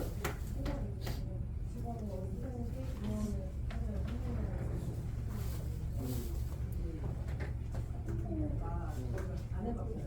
근데 홍보는 생각보다 쉬워요. 왜냐면 네이버 플레이스부터 네이버 플레이스. 근데 네이버 플레이스랑 다음 카카오 맵에 그 자기 식당 등록하는 게 먼저 1차적으로. 네.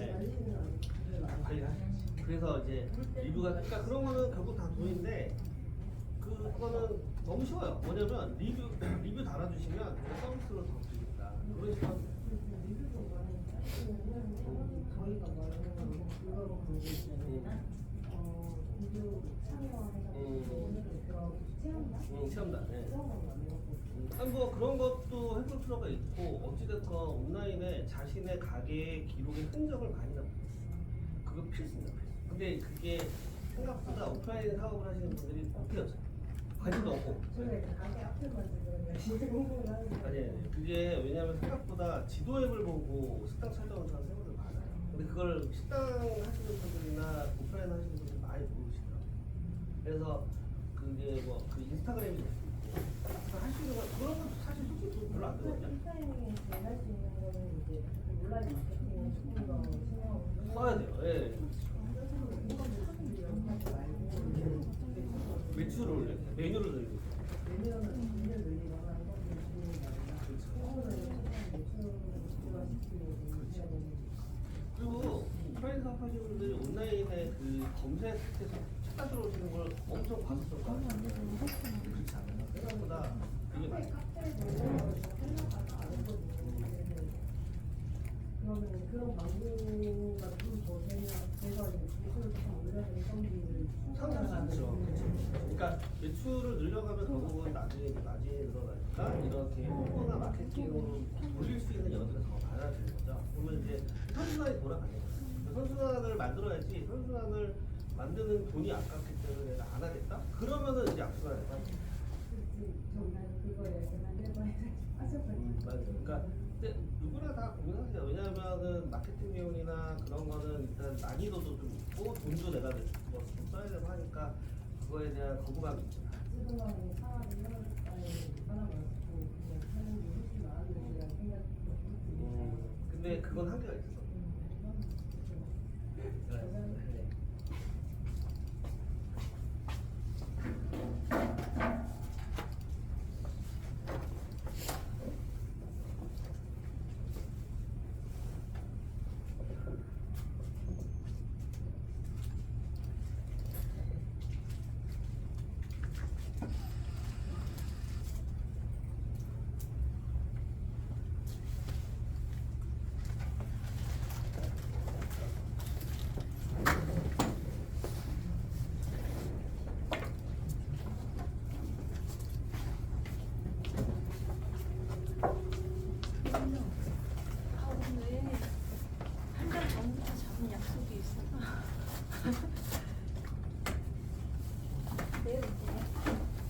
혹시 서명 안 하신 분 계시면 서명하셔야 됩니다.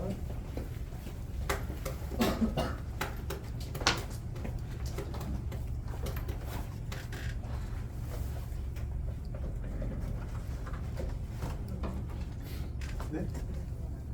네네, 오늘 이름표 없죠. 네? 아, 초본하고요. 네, 거주하신 분 초본 한 통 가져오시면 되고요. 지난번에 요거는 제출하셨나요? 네. 네네. 그럼 초본만 가져다 주시면 되고요. 통장하고 그 신분증 사본에 사진 찍어서 그 문자, 저희가 교육안내 문자를 이렇게 전화번호로 발송해 주시면 저희가 체크하도록 하겠습니다.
제가 강의하는 거 사진 한번 저 2번으로 하나 문자 한번. 아, 네, 알겠습니다.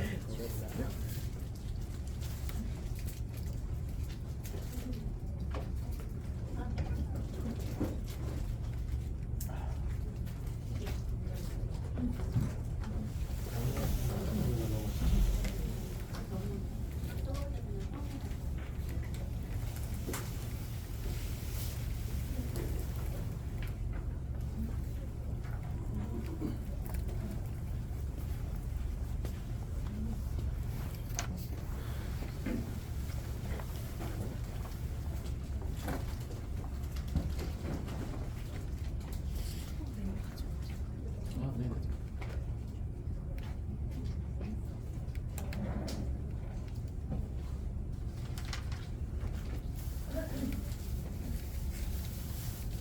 자, 혹시 초본이나 매칭 지원서 가져오신 분들은 지금 주시면 됩니다. 네. 혹시 매칭 지원서 아직 못 내신 분 혹시 계세요? 멘토 매칭 좀 모자란 것 같은데 숫자가? 지금 오신 분? 혹시 초본이나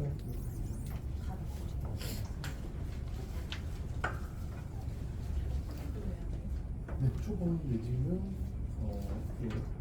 저희 모집 공고사는 조건 해가지고 이지만 같은 경우에 인근대학 거주 하시는 분이나 아니면은 안성대 거주하고 거의 주기적으로 조건 다음 시간에 보시죠.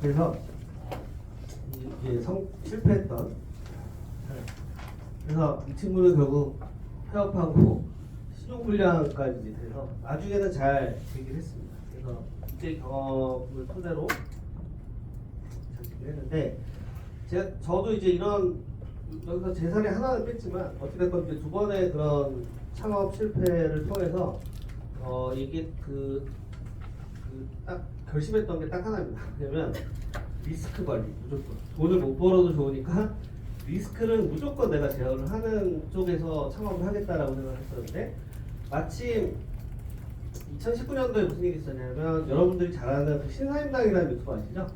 그 신사임당이라는 유튜버가 그때 막 뜨기 시작했어요. 근데 재밌는 게 저는 그때 이 사람이 유명해지기 전부터 어떻게 그냥 그걸 보게 된 거예요. 보게 됐는데 창업 다마고치라고 해서 자기 네이버 스마트 스토어를 자기 친구한테 노하우를 전수해가지고 그 컨텐츠가 엄청나게 이제 떴는데 그걸 보고 나도 할 수 있겠다. 왜냐면 나는 저 같은 경우는 그때 이제 식품몰 업체에서 한 7년 정도 일하면서 제가 주로 맡았던 업무가 상품 촬영부터 상세 페이지 디자인, 그 다음에 뭐 온갖 업무를 다 했어요. 솔직히 회사가 규모가 작기 때문에 막 그 성수기 때는 그 물건 포장하는 것도 하고 이것저것 일을 다 해봤기 때문에 그 쇼핑몰 업무의 전반적인 프로세스에 대한 이해도가 되게 높았기 때문에 나 정도 되면 할 수 있을 것 같다라는 생각이 들어서 했는데 그래가지고 이제 도매매가 있고 도매국이 있거든요. 도매매와 도매국은 같은 회사긴 한데 약간 성격이 달라요. 도매국은 사입 전문으로 하는 플랫폼이라고 할 수 있고 도매매는 위탁을 전문으로 하는 약간 플랫폼이라고 할 수 있는데 도매국에서 이제 상품을 한 10개 정도 사입을 해가지고 그러니까 10개를 사입한 게 아니라 10개의 아이템 10개의 아이템을 10개씩 이렇게 해가지고 사입을 해서 해봤는데 생각보다 재미가 없는 거예요. 왜냐면 저는 제가 디자인도 다 하고 다 해서 올리긴 했는데 스마트 스토어에 그래도 한 4개월 만에 한 4,500만 원 매출을 찍었어요. 그러니까 초보치고는 엄청 잘한 겁니다. 왜냐면 제가 이제 업무 이해도가 있었기 때문에 그렇게 한 건데 그래도 4,500만 원이라고 해도 뭐 이것저것 다 떼면 뭐 한 50만 원, 60만 원 가져갈까 말까 이 정도밖에 안 되는 데다가 문제는 뭐냐면 그 4,500만 원이 10개 아이템 중에 8개는 안 나가고 2개 아이템이 집중적으로 나가면서 그 4,500만 원을 만들어내는 거거든요. 그러면은 이런 식으로 가게 되면은 이제 그 미래가 보이는 거죠. 이게 10개 아이템을 사입을 했는데 8개는 안 나가고 2개는 계속 어떻게 운이 좋아서 나가면 8개는 어떻게 할 거야? 이게 계속 쌓이는 구조가 되잖아요. 그래서 제가 아까 말씀드렸듯이 이 구조로 가면은 내가 이걸 지속할 수 없겠다. 이걸 다 뭐 땡처리를 하고 그 8개 아이템이 지금 얼마 안 되니까 망정이지 그 8개 아이템이 금액이 막 몇 천이 정도 된다. 그러면은 그 8개 아이템을 땡처리하는 순간 여기서 확정됐던 수익은 뭐 엄청나게 상당하게 되겠죠. 그러니까 그런 생각을 하니까 이거는 사입으로는 절대 못하겠구나라는 생각이 들어서 위탁을 해야겠다는 생각이 들었어요. 근데 알고 보니까 도매매라는 데가 바로 위탁 그 플랫폼이더라고요. 그래서 그 도매매에 있는 특강을 무료 특강 같은 걸 들러갔는데 거기서 이제 무슨 샤플링이라는 이제 종합 솔루션이 있어요. 그 쇼핑을 통합적으로 관리해주는 이제 그런 거를 활용해서 어떤 그 직장 다니는 분이 월 매출 3천 정도를 만들어내는 그 사례도 보여주고 그 설명을 하시는데 그 대표님이 강의를 너무 잘하시는 거예요. 그리고 제가 이쪽에 대한 이해도가 낮았으면은 아마 그분이 말하는 얘기를 다 못 알아들었을 텐데 저는 그 얘기를 듣고 다 알겠는 거야. 그래가지고 저는 샤플링 같은 프로그램도 안 써봤지만 제가 그 특강을 듣고 유튜브에 찾아봤더니 유튜브 매뉴얼이 또 있더라고요. 유튜브 매뉴얼을 보면서 제가 그걸 독학을 했습니다. 근데 샤플링이 생각보다 어려워요. 그게 근데 왜 그때 저한테 안 어려웠냐면 저희 회사에서 썼던 게 사방넷이라는 프로그램이 있는데 사방넷하고 샤플링이 좀 비슷합니다. 비슷하고 나중에 알고 봤더니 그 사방넷이 샤플링이 사방넷에서 나왔던 개발자가 만든 거죠. 그러니까 이게 UI적으로 유사한 게 많고 개념이 유사한 게 많았는데 그래서 이제 그 샤플링을 통해서 도매매 상품을 가져와서 가공을 해서 오픈마켓 한 10군데, 12군데에다 올린 다음에 판매를 시작을 해봤죠. 그게 이제 2020년입니다. 근데 2020년도 했는데 이렇게 결과가 나왔어요. 이건 제 매출 기록인데 실제 기록입니다. 여기서부터 보시면 돼요. 여기서부터 보시면 되는데 이 밑에 가장 이게 언제죠? 1월. 그러니까 제가 2019년 12월에 그분의 특강을 듣고 한 달 정도 준비를 해가지고 상품을 가공해서 올렸는데 바로 그 달에 1,200만 원이 나온 거예요. 근데 이 1,200만 원은 제가 네이버로 판매했던 매출 400만 원을 포함한 거니까 실제로는 뭐 한 800 정도 매출 나온 거죠. 그래서 1,200, 1,300, 1,200, 2,500, 4,000, 4,500, 2,900, 4,700, 2,900. 근데 실제로는 7,800 정도 돼요. 왜냐면 직거래 매출이 빠져있기 때문에. 그래서 이때가 언제냐면 제가 회사를 다닐 때였습니다. 그래서 저는 재밌지 않습니까? 저는 회사 요 정도만 돼도 회사를 그만둘 때가 될 거라고 했는데 저는 어떤 생각을 하고 있었냐면 아까 제가 얘기했죠. 웬만하면 리스크를 이렇게 계속 관리를 하겠다. 그래서 저는 이게 매출이 이렇게 올라갔지만 섣불리 회사를 안 그만뒀어요.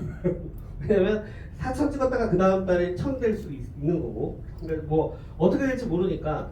그래서 저는 대신에 회사 측에다가는 약간 양해를 구했던 게 뭐냐면 2020년도에 제가 올라갈 때 회사랑 연봉 협상을 하는데 그 회사 대표한테 딱 얘기했어요. 연봉 안 올려줘도 되니까 솔직하게 얘기를 했어요. 제가 1년이나 2년 정도 다니고 난 다음에 아마 회사 그만두고 내가 독립을 할 것 같은데 연봉은 안 올려줘도 되니까 나를 주 4일만 근무할 수 있게 해줄 수 있겠냐. 대신 주 4일만 근무해도 내가 그 주 5일 근무하는 것과 똑같이 업무량을 치겠다.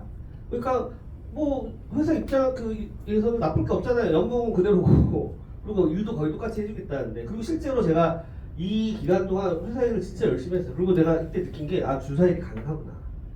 업무 집중도가 되게 높아가지고 그러니까 진짜 주 5일을 할 때랑 업무가 거의 비슷하게 쳐낼 수 있었고 그래서 저 같은 경우는 어떻게 하냐면 월화 나가고 수요일 하시고 목금 나가고 이렇게 했습니다. 그러니까 저 같은 경우는 금요일이 2번 있는 것 같은 느낌이 들어요. 그래서 그런 식으로 주 4일 딱 일을 하면서 이걸 하는데 아무리 내가 주 4일 일을 했어도 이게 동시에 하는 게 쉽진 않았어요. 왜냐면 이제 우리 회사는 다행히 야근이 별로 없었기 때문에 6시에 땡 하고 퇴근해도 집에 가면 한 6시 40분? 뭐한 7시 저녁 먹고 싶고 어쩌고 하면 그래도 8시 되거든요. 그래서 8시부터 막 일을 해서 상품 등록하고 거의 새벽 1시까지 일하고 그 다음에 거의 5시 반 정도에 일어나가지고 그날 또 주문 들어온 거 다 쳐내고 발주 처리하고 그 다음에 9시까지 또 출근하고 하는 일을 계속 하는 거예요. 근데 왜 그랬냐면 아까 제가 그 2번의 사업 실패를 통해서 느낀 게 웬만하면 젖은 낙엽처럼 회사에 붙어있자. 웬만하면 진짜 이게 내가 이 사업이 이걸로 내가 정말로 먹고 살 수 있을 거라는 확실한 확신이 들 때까지는 웬만하면 회사에서 있으면서 최대한 버텨보자라고 했기 때문에 근데 요 정도 나오니까 매출이 이때는 회사 업무에 지장이 있더라고요. 한 7,800 정도 매출이 나오니까 이게 이제 회사랑 병행 가기가 너무 힘든 거고 실제로 제가 요 정도 됐을 때 4,500 정도 됐을 때 회사에서 받는 급여보다 제가 버는 돈이 더 많았어요. 사실. 그런데도 그러니까 좀 독하죠. 그렇게 했는데도 웬만하면 회사 안 나오려고 최대한 하면서 내가 이게 진짜로 맞나? 그럴 때까지 계속 한 거야. 그래서 이제 결국은 2020년 12월에 다행히 우리 대표도 이제 독립하시는 게 좋겠습니다. 제가 먼저 얘기를 하려고 했는데 이제 제가 약간 이제 얼이 나가 있는 거 왜냐면 이 정도 이거 발주를 치려면 약간 사람이 얼이 나가요. 그래서 이제 지금 회사 나가시는 게 낫겠다 해서 이제 나갔죠. 그러고 나서 지금까지 이렇게 잘 지내고 있습니다. 그래서 어찌됐건 대표님 이제 리스크 테이킹을 하면서 확실한 확신이 없을 때까지는 좀 이런 식으로라도 메인 잡을 이렇게 포기하지 않으시면서 부업으로 그러니까 저는 이런 태도가 되게 중요하다고 생각해요. 왜냐하면 대표님들이 이런 착각을 많이 하시는데 내가 지금은 일을 열심히 하지 않지만 회사를 딱 퇴사를 하고 전업으로 하면 열심히 하게 될 거야. 그런 일은 벌어지지 않습니다. 회사에서 열심히 안 하는 사람이 전업을 한다고 해서 열심히 하지 않아요. 차라리 내가 회사에서 있으면서 전업을 했다고 생각을 하고 열심히 하시면 돼. 그렇게 한 다음에 이게 여기서 6만원큼 수익이 나왔으니까 이게 4천 정도 벌면요 순수익이 광고비 빼고 나갈 때 이 정도 얼마 정도 순수익이 나오냐면 650에서 700 정도 나오거든요. 그리고 이 정도에서 한 900에서 1000 정도 나오거든요. 그 순수익이. 그러니까 제가 회사에서 받았던 금액은 400이 약간 안 돼요. 그러니까 그 실수령액이 400이 약간 안 되는 금액이었어요. 그러니까 그때보다 훨씬 많이 벌잖아요. 근데 그런데도 불구하고 바로 나오지 않고 최대한 야 이게 진짜 맞아? 그래서 계속 이렇게 하면서 한 거죠. 그 다음에 이제 저랑 좀 유사한 사례가 있어요. 이제 제가 가르치는 분인데 이분 같은 경우는 개척교회 목회자 3호고 3자입니다. 3자. 개척교회 목회자분들이 돈을 못 버는 건 다 아시죠? 돈을 못 벌어요. 돈을 못 벌고 근데 이제 다행히 이 남편분도 개척교회 목회자로만 활동을 하는 건 아니고 보험 영업을 같이 이제 겸하시니까 뭐 그렇게까지 힘든 상황은 아니고요. 근데 어찌됐건 이 사모님은 저한테 이제 이거 그 위탁셀링을 배운 다음에 처음에 매출이 이분은 근데 처음부터 좀 잘했어요. 처음에 첫 매출이 400 나오는 게 쉽지 않거든요. 400 나왔다가 200 나왔다가 400 나왔다가 그때 참 재밌는 게 여기서 계속 박스권 안에 계속 맴도는 거야. 보시면 이때도 400이고 이때도 400이고 800 정도 찍으려고 했다가 또 다시 400이고 사실 요 정도 이렇게 반복이 되는 박스권에 갇히면 대부분의 남자 대표님들은 포기합니다. 아 이거는 소망이 없어, 비전이 없어 하고 포기하는데 이 대표님은 좀 자세가 달랐던 게 그리고 이렇게 박스권에 갇힐 수밖에 없었던 이유가 또 하나 있긴 했었어요. 뭐냐면 이분이 이 위탁 판매 쪽 업무에 하루에 투입할 수 있는 시간이 3시간, 4시간밖에 안 돼요. 그러니까 3시간, 4시간 동안 상품 등록하고 발주 처리하고 하다 보니까 상품도 많이 못 올리죠 사실. 상품 못 올리고 하니까 계속 박스권 안에 갇혀 있다가 갑자기 1200, 1600, 1700, 2000 이렇게 찍었어요. 지금은 거의 한 2000 정도는 꾸준히 나옵니다. 재밌는 거는 지금도 여전히 3시간, 4시간밖에 일을 못해요. 근데 이분이 가져가는 돈은 250에서 300, 많을 때는 350까지 가져갑니다. 근데 이게 어떻게 이럴 수 있었냐면 이때 이분이 진짜 훌륭한 게 한 8개월, 9개월 동안 하루에 3, 4개의 상품이라도 계속 올린 거야. 그 올린 상품이 쌓이는 그 임기점이 있거든요. 그럼 그 쌓인 상품이 거의 800개, 900개, 1000개 딱 쌓이면 이렇게 넘어가거든요. 그러니까 그때까지 이분이 인내심을 가지고 계속 하신 거예요. 계속 하시면서 지금은 한 3, 4시간밖에 안 해도 한 300에서 250원 가져가시는 구조를 만들어낸 거죠. 이게 이제 작년 기록이니까. 그래서 이분도 훌륭한 게 자기가 이분이 왜 3잡이냐면 이분도 보험 영업가 보험이 아니라 무역회사에서 파트타임으로 일을 하세요. 무역회사에서 파트타임으로 일하시고 일주일에 3일인가 출근하시고 그 다음에 개척교회 사고하시고 그 다음에 남는 시간 요구하시는 거거든요. 근데 이분도 어찌됐건 자기 시간을 최대한 쪼개고 그 다음에 뭐 일이 하지 않은 거죠. 그냥 뭐 지금 매출이 많건 적건 나는 이걸 그냥 계속 한번 승부를 보겠다 이렇게 해서 그리고 저희가 이제 좀 이따 보여드리겠지만 저희 조합 자체에 폐쇄몰이 있어요. 폐쇄몰. 그러니까 저희가 이제 조합 형태로 이걸 꾸미는 이유가 뭐냐면 이 셀링 분야에 있어서는 그 셀러, 그러니까 잘 파는 셀러들이 굉장히 유리한 면이 있거든요. 그 잘 파는 셀러들이 공급사들하고 이렇게 딜을 하기가 되게 좋아요. 근데 공급사하고 딜을 할 때 좋은 상품을 갖고 있는 공급사가 제가 아무리 월 매출 1억을 한다고 해도 한 사람 두 사람한테 그 상품을 주려고 안 해요. 근데 저희는 지금 이런 조합 멤버가 한 100명이 넘어요. 이런 분들이. 그러니까 이런 분들이 같이 이렇게 연합을 하고 있으니까 우리 다 광고하고 대표님 상품 다 가공하고 광고해서 저희가 이렇게 팔고 있다. 근데 그 폐쇄몰에서 이분이 제일 잘 팔아요. 이 놀라운 게 폐쇄몰에서 거의 항상 그 탑셀러 한 3위 안에 들거든요. 이 여자분. 그러니까 굉장히 실력 있는 분이시고. 자, 그 다음에 또 끊어졌다.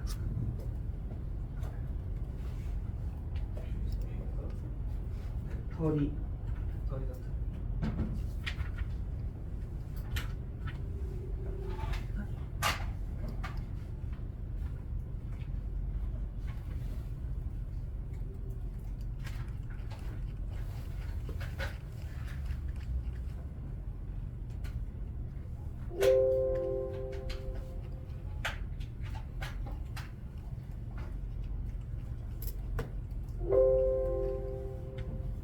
배터리가 조금 떨어져가지고요. 잠시만요.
선생님 조금 도와주세요.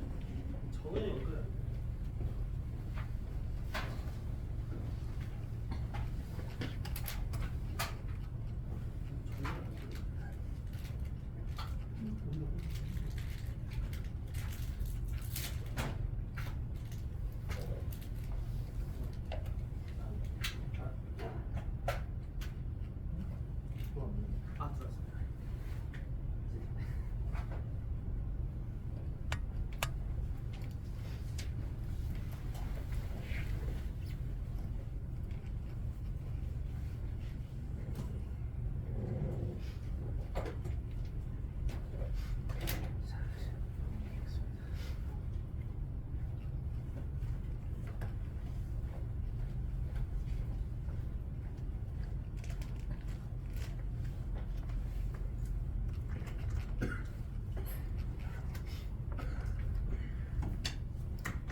그 다음에 이제 시장에서 경제공익 확보 차별화 전략에 대해서 말씀드릴게요.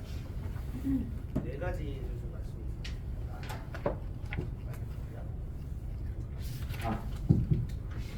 그래서 일단 대표님들이 온라인이든 오프라인이든 중요한 게 그 뭐 변화와 혁신의 기업가 정신이 필요한 영역이 사실 이 부분이죠.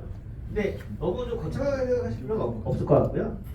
일단은 첫 번째 조심하셔야 되는 게 유행하는 아이템이나 프랜차이즈라고 해서 무조건 맹신하는 거는 진짜 조심하셔야 돼요. 왜냐면 프랜차이즈 가맹점, 그러니까 프랜차이즈 본사의 특징이 가맹점이 잘 됐을 때 자기들도 윈윈하는 전략인 경우도 있지만 사실 가맹점의 이익보다는 자기 본사의 이익을 굉장히 강조를 하고 아무래도 그걸 추구하기 때문에 위험한 경우도 되게 많아요.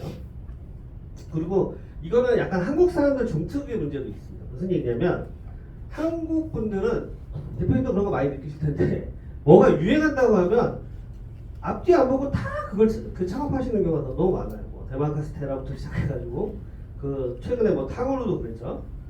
그러니까 시장 조사 자체를 안 하고 야, 돈만 내면 네가 죽든 뭐 내가 죽든 그냥 나는 무조건 이거 할 거야 이런 게 너무 많아. 그래서 지금 대표적인 게 저가 커피 같은 것도 그런 거죠. 그리고 차별화를 또 너무 거창하게 생각할 필요는 없습니다. 이 차별화는 어떻게 보면 이 네 가지 중에서 가장 중요한 거라서 제가 이제 뒤에서 조금 요 얘기는 좀 많이 좀 해드릴 거예요. 그 다음에 세 번째가 자신이 잘할 수 있는 아이템을 신중하게 찾는 게 중요합니다. 그러니까 대표님들이 창업은 원사이드 게임이에요. 무슨 얘기냐면 우리나라에서는 대부분 다른 나라는 안 그런데 한 번만 실패하면 끝인 거예요. 그게 너무 좀 슬프고 씁쓸하긴 한데 그러니까 무슨 얘기냐면 처음에 뛰어들 때 충분한 시간과 사전조사를 하고 시간을 딜레이하는 건 괜찮은데 성급하게 뛰어들면 큰일 나는 경우가 많습니다. 그래서 이거를 아이템을 신중하게 시간을 충분히 가지시고 찾는 걸 제가 말씀드리고 싶고 그 다음에 마지막 네 번째 이것도 굉장히 중요한데 대부분의 창업하시는 우리 소상공인 분들이나 대표님들은 이 개념이 별로 없습니다. 선행 투자에 대해서 개념이 별로 없어요. 무슨 얘기냐면 어떤 거를 선순환을 하려면 초기에 반드시 그 모터를 돌리는 에너지가 들어간다는 걸 이해를 잘 못합니다. 그래서 그거는 제가 좀 이따가 또 실제 사례를 통해서 한번 말씀드리도록 할게요. 자, 유행하는 아이템이나 프랜차이즈 매직 뭐 이런 얘기는 아까 그 자영업 다이어리라는 영상 보시면 그 영상 몇 개만 봐도 크게 느끼실 거예요. 대왕 카스테라 뭐 한참 푼 적 있었죠. 탕후루 그 다음에 이거 보세요 이거 백다방 우리 동네도 이래요. 우리 동네는 사이사이에 하나씩 있어. 그러니까 이러면은 처음에 아마 저희 동네 같은 경우는 백다방이 제일 먼저 생겼거든요. 근데 이 지금 백다방 아마 매출 3분의 1에서 4분의 1 도망갔을 거예요. 옆에 그 메가커피 컴퍼니 이렇게 생기면서.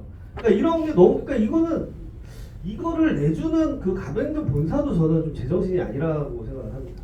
근데 예를 들어서 이디야 같은 경우는 예전에 좀 이런 전략은 아닌데 이디야는 좀 영악하게 전략을 썼던 게 있었어요. 이디야가 어떤 전략을 처음에 썼냐면 이렇게 저가 커피가 유행하기 전에 이디야가 스타벅스 근처에 꼭 가맹점을 했거든요. 그러니까 스타벅스가 항상 사람이 많잖아요. 사람이 많아서 커피를 마실 수 없으면 이디야를 가는 거야. 그 다음 기회로. 그래서 그런 걸 노리고 이디야가 스타벅스 있는 근처에 꼭 가맹점을 내주는 그런 전략을 썼. 그거는 좀 제가 볼 때는 현명한 뭐 어떤 전략이라고도 할 수 있지만 어찌됐건 이런 아이템이나 이런 거 진짜 조심하셔야 되고요. 차별화를 너무 거창하게 생각하지 말고 이거는 제가 한 500만 원 정도 가입비를 제가 작년에 재작년에 저도 제가 이제 온라인 셀링도 하고 이것저것 사고 하지만 굉장히 많은 그 교육에 투자를 합니다. 그래서 이제 그 한 500만 원짜리 강의 들었던 것 중에 한 화면만 제가 캡처한 건데 이 강의 하시는 분은 뭐 하시는 분이냐면 쿠팡에서 윙으로 그로스도 아니에요. 로켓도 아니고 그냥 윙이라고 해서 그냥 일반 판매자거든요. 근데 연매출이 100억 200억 해. 근데 어떻게 팔고 있냐면 뭘 파냐면 코카콜라 포카칩 신라면 칠성사이다 이런 거 팔아서 연매출 100억 200억이에요. 근데 이분이 좀 이력이 되게 재밌더라고요. 이 대표님 성함을 좀 까먹었는데 영국에서 경영대학원을 나왔어요. 되게 유명한 경영대학원을 나와서 이제 박사 하시고 이제 우리나라에 강사로 하려고 했는데 자리가 없는 거야. 그래서 이제 안 되겠다 사업이나 하자 했는데 이제 이분이 MBA 쪽을 했으니까 그 경쟁 우위라는 그 개념을 자기 나름대로 자기가 배웠던 이론을 자기 사업에 적용하는 게 뭐냐면 이런 개념입니다. 왜냐면 차별화는 창의적이거나 남들이 생각 못하는 걸 하는 게 아니라 남들이 하기 싫어하거나 기피하는 것을 하는 것이 차별화. 끈기를 가지고 할 때 생기는 것이 차별화입니다. 이렇게 강의를 하는데 이 장면이 좀 되게 인상적이었는데 간단하게 이분의 노하우를 말씀드리면 코카콜라, 포카치, 신라면, 특히 뭐 칠성 사이다, 뭐 또 게토레이 이런 걸로 이분이 100억, 200억 해요. 근데 1차 벤더긴 해요. 공급을 이제 1차로 받아서 하는데 다 똑같이 팔잖아요. 다 똑같은 가격이고 어떻게 이분은 근데 쿠팡에서 그것도 로켓 배송도 아니고 어떻게 그렇게 팔 수 있었냐면 소분을 한 거예요. 소분을. 어떻게 하냐면 그러니까 코카콜라 12개, 칠성 사이다 12개 이런 식으로 소분을 해가지고 자기가 파니까. 근데 그렇게 파는 사람은 없잖아요. 근데 그렇게 팔 수 있죠. 왜냐면 이 사람은 자기가 가질 수 있으니까. 그래서 인건비를 좀 써서 그런 식으로 다 소분을 해서 파는 거야. 섞어서 사람들이. 그러니까 코카콜라 사는 사람들이 꼭 코카콜라 24개나 30개를 사려고 하는 게 아니거든요.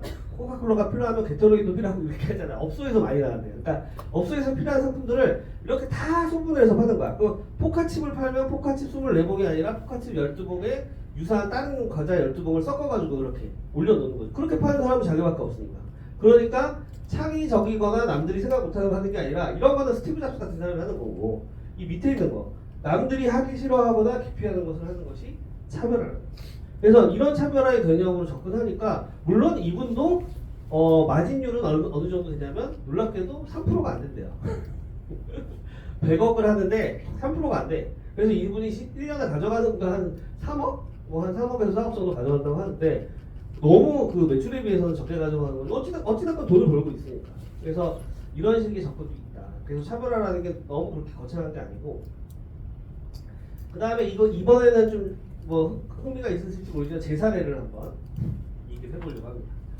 이거는 이제 제가 이제 온라인 셀링을 하니까 저도 이 사업을 하면서 이 사업적인 해자라는 게 해자가 뭐냐면 김혜자 씨의 그 해자가 아니고 뭐냐면 이겁니다. 이거 뭔지 아시죠? 성이 있을 때 그 주변에 이렇게 물을 채워놓는 걸 해자라고 하거든요. 그래서 적들이 이렇게 못 건너오게 하는 이런 걸 해자라고 해요. 이런 사업적인 해자를 구축하는 게 굉장히 중요합니다. 왜냐하면 우리나라 사람들 같이 이렇게 맨날 그 경쟁이 치열하고 남들 하는 거 다 따라하려고 하는 그런 우리나라 같은 경제 상황에서는 시장 상황에서는 이런 해자를 어떻게 구축하느냐에 따라 대표님들이 지속적으로 살아남느냐 살아남지 못하느냐가 결정이 되는데 저는 이걸 어떻게 생각을 하냐면 자, 첫 번째는 가장 쉬운 해자는 뭐냐면 돈으로 구축하는 거예요. 그러니까 내가 돈이 너무 많아서 아까도 말씀드렸듯이 뭐 중국에서 압도적으로 싼 가격으로 거대 물량을 가져올 수 있으면 그게 사업적인 해자가 구축이 되는 거예요. 그것도 저희가 워낙 가격이 싸니까. 근데 사실은 이거는 누구나 할 수 있는 그건 아니고 아까 그 대표님이 마이클 포터의 경제고이라는 책에서 그걸 이용을 한 건데 그 마이클 포터라는 사람이 무슨 얘기를 하냐면 해자 구축에 있어서 가장 바람직하지 않은 게 이거라고 얘기해요. 돈으로만 구축하는 거. 왜냐하면 돈으로만 해자를 구축하기 시작하면 언젠가는 다 훨씬 돈이 많은 사람들이 생기잖아요. 그 돈이 많은 사람이 들어오면 그냥 바로 시장이 깨지는 거니까 그거는 가장 바람직하지 않은 해자다. 두 번째가 뭐냐면 저는 이게 진짜 더 좋다고 생각하는 게 시간의 가치가 더해진 차별화의 해자. 그러니까 뭐냐면 내가 저기서 여기까지 오는데 예를 들어서 뭐 한 100시간이 걸렸어. 사업적인 위치를 그냥 비교하자면요. 내가 이쪽에서 여기까지 오는데 100시간 정도 아무리 돈이 많은 사람도 여기까지 오려면 100시간이 걸리는 그런 사업적인 해자가 있고 아무리 돈이 많아도 1000시간을 투자해야 여기까지 오는 그 사업적 해자가 있을 수 있죠. 그게 시간이거든요. 그러니까 시간은 돈이 아무리 많아도 못 뛰어넘어요. 그거는 그럴 수 있겠죠. 그런 시간의 가치가 더해진 차별화 이런 걸 예를 들면 뭐가 있을까요? 성심당 같은 거. 성심당은 압도적으로 굉장히 그 빵을 맛있게 잘 만들기도 하지만 그 성심당의 역사라는 게 있잖아요. 그 역사와 오래된 그 가게의 업력이라는 게 있기 때문에 그거를 내가 뭐 성심당보다 돈이 많은 기업들이 뭐 없겠어요? 근데 놀라운 거는 파리바게뜨보다 성심당의 그 순이익이 더 높다면서요? 매출은 파리바게뜨가 훨씬 큰데 영업이익은 성심당이 훨씬 높아. 그러니까 파리바게뜨는 돈이 많으니까 돈으로 막 밀어붙이는데 그거는 성심당이 시간으로 쌓아온 업력을 절대 못 뛰어넘는 거예요. 그런 것들을 가게 한다는 거죠. 그 다음에 세 번째는 소규모 업체도 대표님들이 잘만 그 지혜롭게 머리를 쓰고 시장을 관찰하면 자기만의 해자를 충분히 구축할 수 있다는 겁니다. 이게 되게 중요해요. 그래서 대표님들만의 그 회자, 그게 뭘까? 아까 이제 대표님 한 분이 저한테 이제 질문하셔서 그 저희 예전에 있었던 사무실 근처에 제가 용산 쪽에 있었었는데 김밥집이 하나 있었어요. 김밥집이 있었는데 그 김밥집은 용문시장 근처에 있는데 거기 가면 사람들이 다 알아. 그 집이 김밥집이 되게 유명하거든요. 왜 그 집을 다 아냐면 아침이든 점심이든 언제든 가면 사람 줄이 거의 한 50m, 100m 계속 서 있어. 되게 재밌는 게 그 김밥집의 메뉴는 딱 하나입니다. 무항김밥 하나만.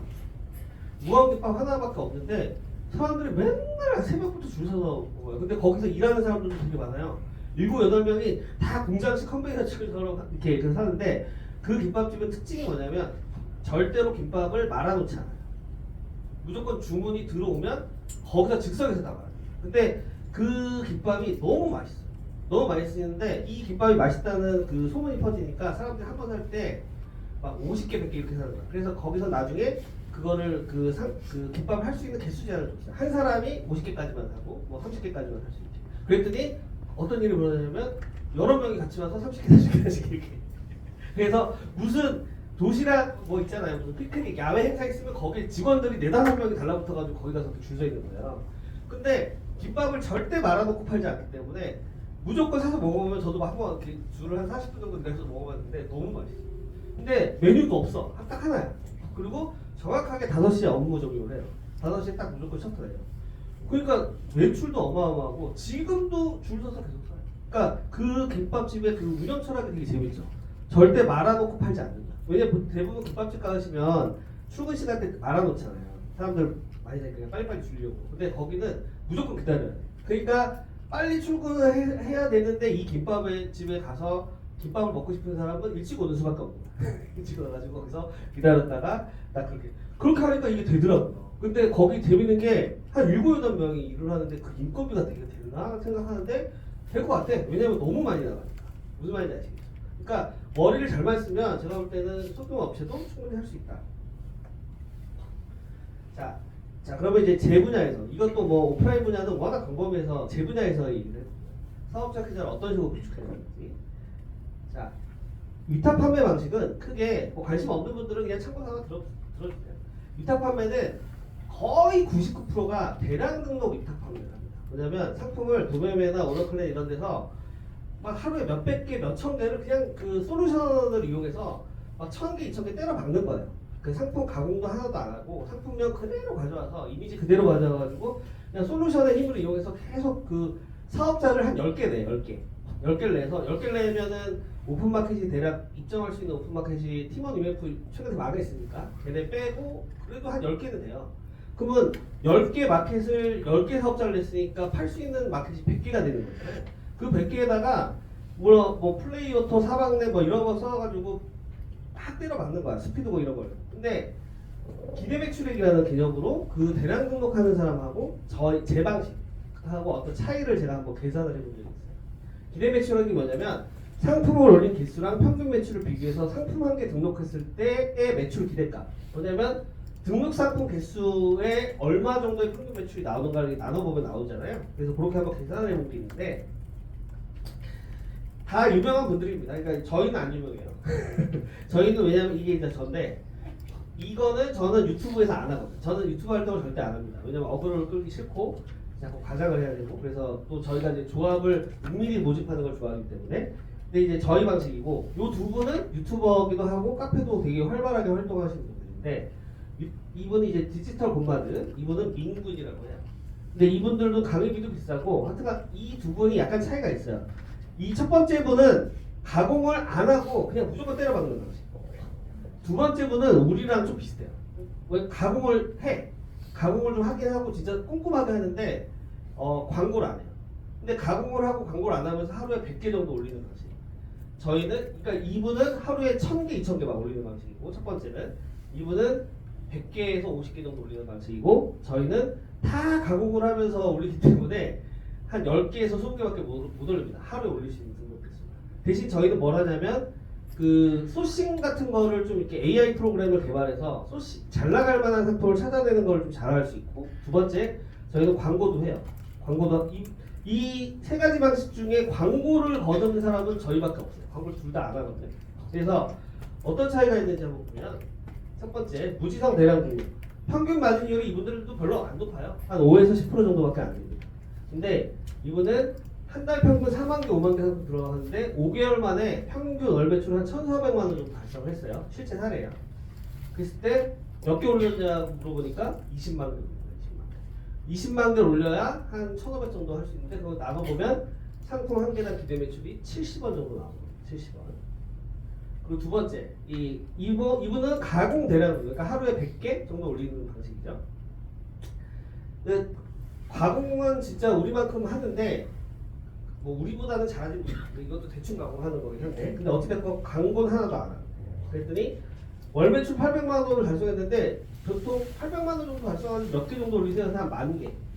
상품 누적 총 한 10,000개 정도 올리면 한 800만 원에서 1,000만 원. 그러면 한 개당 기대 매출이 내기 한 800원. 아까는 70원이었잖아요.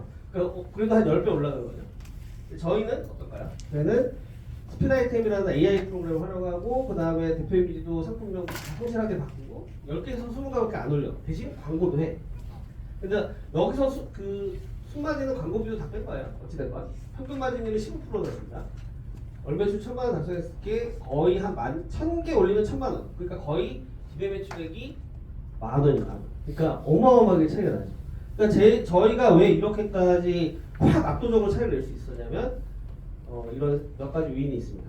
우리만의 사업자 피자를 여러 가지 경험을 통해서 만들어낸 거예요. 왜냐면 소싱, 그러니까 잘 팔릴 만한 상품을 먼저 찾아내서 올렸다는 게 좀 달라요. 그러니까 저희가 이제 스피드 아이템이라는 어떤 솔루션을 개발한 게 있는데, 그리고 두 번째가 상품 가공을 엄청 성실하게 합니다.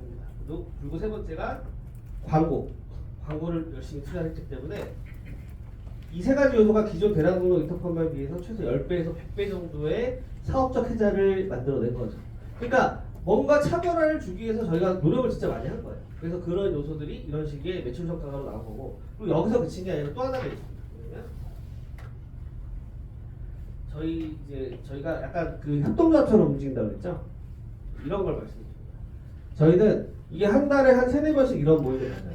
저희 사무실에서 찍은 건데, 이렇게 저희 셀러예요. 저희 조합 셀러들이 제가 강의할 때도 있고 제 후배가 할 때도 있고 돌아가면서 강의해요. 돌아가면서 어떻게 하냐면, 자기가 새롭게 알아낸 좋은 어떤 꿀팁, 그 다음에 소싱처, 이런 좋은 정보. 여기 같은 경우는 뭐 난 왜 대량 주문이 안 들어오는가, 이분이 이제 그 대량 주문을 엄청 잘 발주를 유도하는 분이거든요. 그래서 이런 분들은 딱 모셔가지고 또 강의도 하고, 이런 식으로 그러니까 이렇게 되니까 이게 1인 기업들이 모여있는 조직이지만 1인 기업들이 조합처럼 움직이니까 시너지가 엄청나게 나는 거예요. 그리고 이분들이 같이 또 상품을 공급합니다. 그래서 저희가 도매매 안에, 도매매가 우리나라에서 도매 플랫폼 1위예요. 거기서 우리를 위해서 폐쇄몰을 만들어준 거예요. 그러니까 우리가 만든 게 아니라 걔네가 만들어준 거예요. 그래서 여기는 우리 멤버들만 들어갈 수 있습니다. 그것도 우리 멤버라고 다 들어가는 게 아니라 월 매출 300만 원 이상 돌파하신 분들만 받아들여서 하는데, 여기서 이제 우리가, 그리고 여기 올라가 있는 상품은 한 400개 정도 되는데, 이 상품은 도매매에서 검색이 안 돼요. 우리만 볼 수 있어요. 그래서 우리만 폐쇄몰 형태로 이제 이걸 팔 수 있는, 그러니까 이런 협업 공동체로 가는 것도 결국 뭐냐면 사업적인 혜자를 만들어낸 거죠. 다른 사람들은 못 따라오고. 그러니까 이런 식으로 저희가 이제 구조를 만들어서 움직이고 있다. 그리고 자, 이제 세 번째 주제, 자신이 잘할 수 있는 아이템을 신중하게 찾기. 이건 어떻게 하면 되냐면, 돈을 좀 쓰세요. 충분한 사전조사랑 컨설팅, 교육 같은 걸 좀 들으시고, 이게 처음에 사전조사할 때 돈 쓰시는 게 나아요. 그거 그냥 덜컥 창업하실 때 돈 쓰시는 것보다는. 그리고 창업했다고 가정하고 관심 분야나 파트타임에서 직원으로 한번 일해보시는 것도 되게 좋아요. 아까 제가 이거 말씀드렸죠. 그 다음에 1번과 2번을 계속 반복하면서 자신한테 맞는 아이템을 찾을 때까지 창업을 조금 미루는 것도 좋습니다. 너무 성급하게 하지 마세요. 그래서 요거는 내가 해보면 좀 어느 정도 성과가 나올 수 있을 것 같아요. 그런 거를 제가 아까 말씀드렸잖아요. 파트타임으로 일을 하더라도 내가 지금 현금 캐시플로우가 어느 정도 100, 200이라도 들어오는 상황을 만들어 놓고 그 상황에서 계속 이런 거를 반복을 하면 충분히 알아볼 수 있어요. 그렇게 해서 좋은 성과가 나왔을 때 그때 뛰어들어도 늦지 않거든요. 그러니까 너무 성급하십니다. 저희 이게 물론 이제 그 성급한 이유들이 다 있긴 해요. 왜냐면 다 이제 각자 이제 재정적인 상황이나 뭐 그런 것 때문에 이해는 하는데 차라리 그렇게 내가 재정적으로 약간 몰려서 내가 뭔가를 해야 된다면 1차적으로 창업을 고려하시는 것보다는 차라리 취업을 하시고 취업을 통해서 시간을 확보한 다음에 이 과정을 거치셔서 창업을 하는 걸 저는 더 추천드려요. 처음부터 무조건 이렇게 딱 뛰어드는 것보다는. 그 다음에 네 번째, 충분한 경력과 정보를 쌓아서 확신이 들 때 비로소 창업하는. 그러니까 창업이 사실 급한 게 아니에요. 대표님들 급하게 해서 그러니까 너무 좀 성급한 것들이 많아서 그런 거는 조금 대표님들 충분하게 좀 알아보시고 하시는 게 좋을 것 같다는 생각이 들고, 그리고 또 하나 이제 제가 이제 온라인 셀링 하시는 분들한테 제가 이제 많이 조언을 드릴 때 무슨 얘기 하냐면, 너무 파편적인 유튜브 정보로 내가 이 분야에 대한 지식을 다 얻을 수 있고 이 사업을 할 수 있을 거라고 절대 착각하지 말라고 하거든요. 유튜버분들이 대표님들한테 보여드리는 그런 정보는 그게 다 뭐 거짓말이다 이런 게 아니라 그분들도 가장 핵심 코어 정보는 숨기고 있어요. 그걸 통해서 이제 유튜브를 통해서 뭐 교육으로 유도한다든지 아니면 자기네 컨설팅으로 유도한다든지 그런 게 있기 때문에 그 사람들은 그게 당연한 거죠. 근데 자꾸 이제 대표님들이 돈도 안 쓰고 컨설팅도 안 받고 그냥 무조건 유튜브에서 어디 깨작깨작 보면서, 근데 이게 마치 뭐랑 똑같냐면 제가 미대 나와서 디자인을 했는데 어떤 사람이 지금 진짜 재밌게도 디자인 관련 컨텐츠도 많아요. 웹디자인 컨텐츠도 유튜브에 많거든요. 어떤 사람이 이렇게 얘기를 해볼다고 할게요. 저같이 뭐 좋은 대학과 좋은 학과를 안 나와도 유튜브만으로도 충분히 네가 좋은 디자이너가 될 수 있어라고 얘기한다면 그거는 완전 거짓말이거든요. 그거 완전 거짓말이잖아요. 예를 들어서 내가 어떤 전문직을 하고 있는데 야 유튜브에서 다 배우면 되지 못하러 이거를 돈 내고 학교 들어가서 배워, 이거 말이 안 되는 건데 유튜브에서는 그렇게 할 수 있을 것 같이 말을 하니까 절대로 거기에 속으시면 안 됩니다. 그 다음에 초기 선순환을 위한 선행 투자, 이게 되게 중요한데요. 자, 모든 비즈니스는 선행 투자 개념이 있어요. 자, 이런 카페가 이거 실제 카페입니다.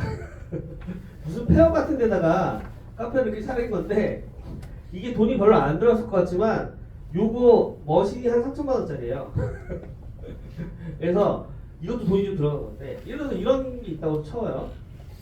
뭐 인테리어, 이거는 이제 컨셉을 한 거고, 실제로 내가 인테리어 시설 홍보 이쪽에 돈을 쓸 돈이 없으니까 그냥 천막 같은 거 차려놓고 드립커피로 해서 돈을 번 다음에 매장을 빌리고 그 다음에 간판을 내고 그 다음에 머신을 사서 그때부터 내가 제대로 된 사업을 해볼 거다, 이렇게 하는 사람 없잖아요.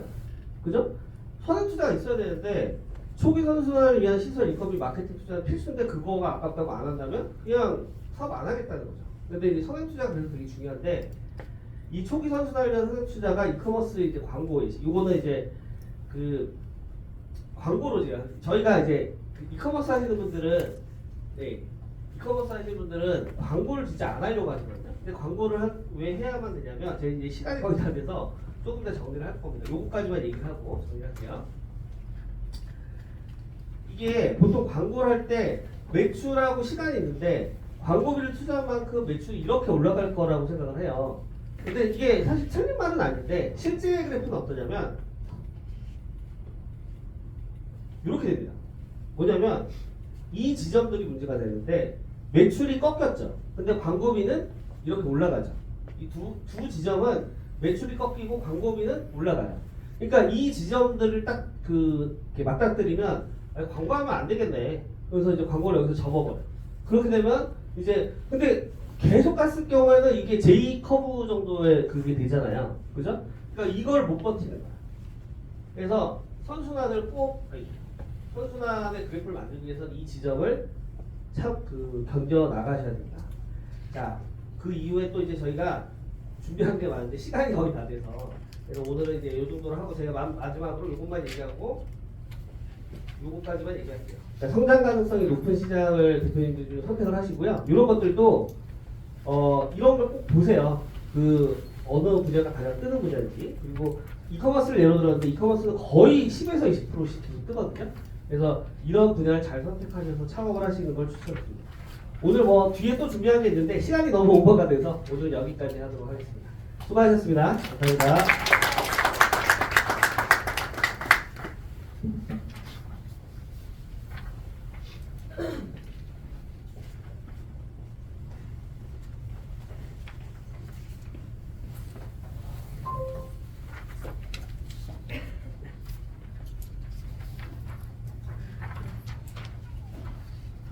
그리고 제가 네이버에서 부업의 출처는 카페라고 있어요. 거기 운영하고 있으니까 혹시 오늘 궁금한 거 질문하시는 분도 없어서 좀 아쉬웠던 분들은 거기에 뭐 질문이나 가볍게 남겨주시면 제가 답변을 해드립니다. 수고하셨습니다. 카페 이름 다 참여만. 부업의 출처선. 아, 맞다. 예. 시간이 너무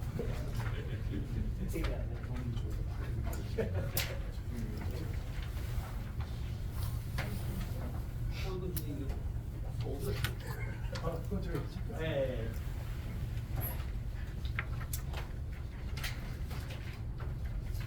네, 화장실 다녀오시고요.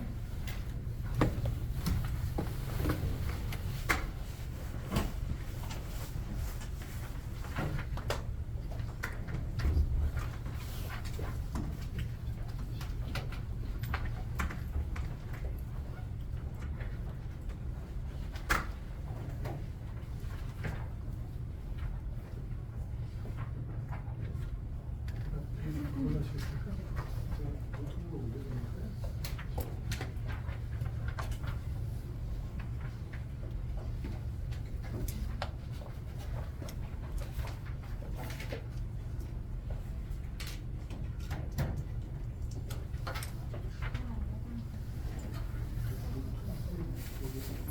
아.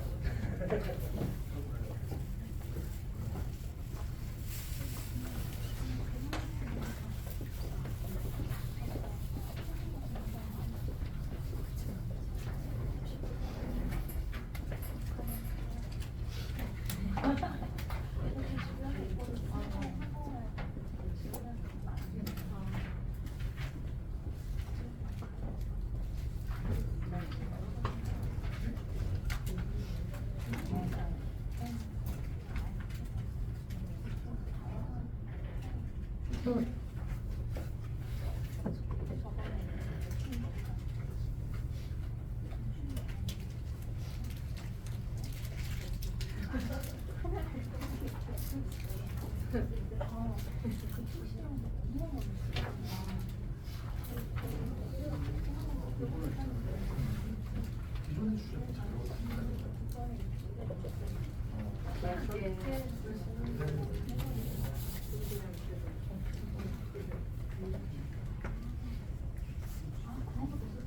내가 보고 싶은 선물 봤어. 어디는 뭐예요? 맨 1페이지 있어요. 1번.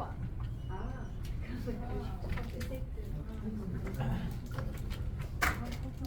이거는 이것만 봤어.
혹시 한번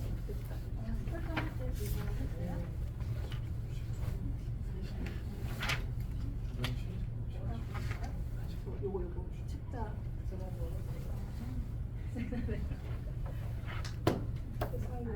똑같이? 네.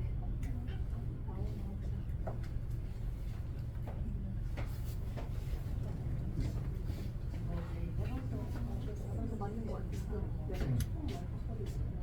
초본 초본 주시면 돼요. 초본하고 그 멘티 지원서 쓰셨으면은 끝까지 주시면 되고요. 통장 메일로 보내셨어요? 안 보내셔도 되고요. 초본은 저희 주시고요. 초본은 이제 그 보관을 해야 되다 보니까 저희가 받는 거고요. 그리고 통장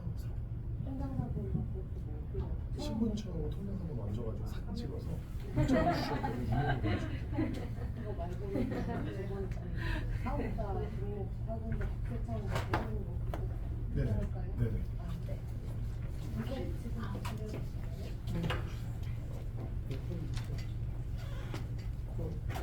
지금 정시에 시작합니다. 네. 네, 본인 확인이다 보니까요.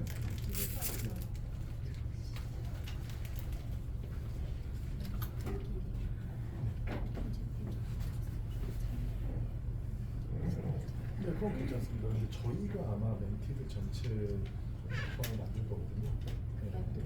그럼 따로 만드셔도 상관없습니다. 네. 근데 이 전체를 전체 원하시는. 원하시는 분들.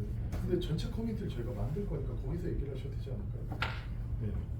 어차피 멘티분들은 커뮤니티를 만들어야 되거든요. 저희가.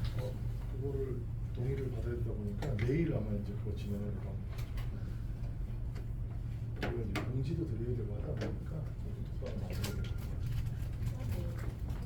네, 내일 처음에 만들고.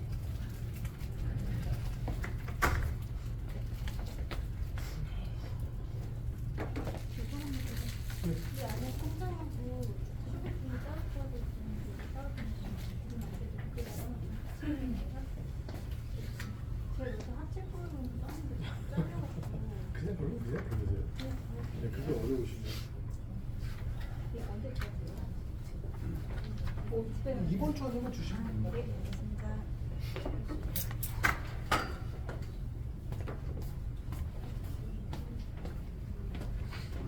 내일 이거 제로 그래도 안 되는데.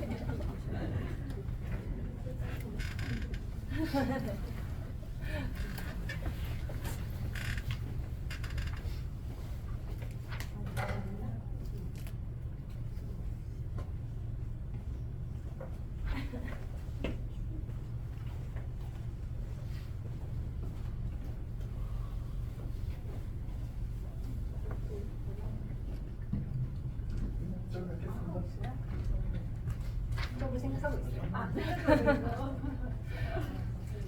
근데 어제 사업자도 냈어요. 네. 일단 질렀어요. 몰라. 일단 질러고. 지금 내가 오늘 안에 찔린데 좀 더 생각하고 막 이런 얘기 하셨잖아요. 그래가지고.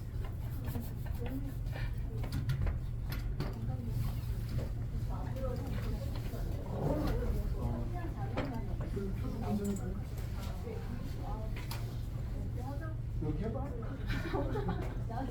화면 괜찮게 잘 보이세요? 네. 아까 화면이 안 보이신다고 그러거든요. 네 번째 강의 시작하겠습니다. 창업 인허가 관련해가지고 강의해 주실 김수경 강사님.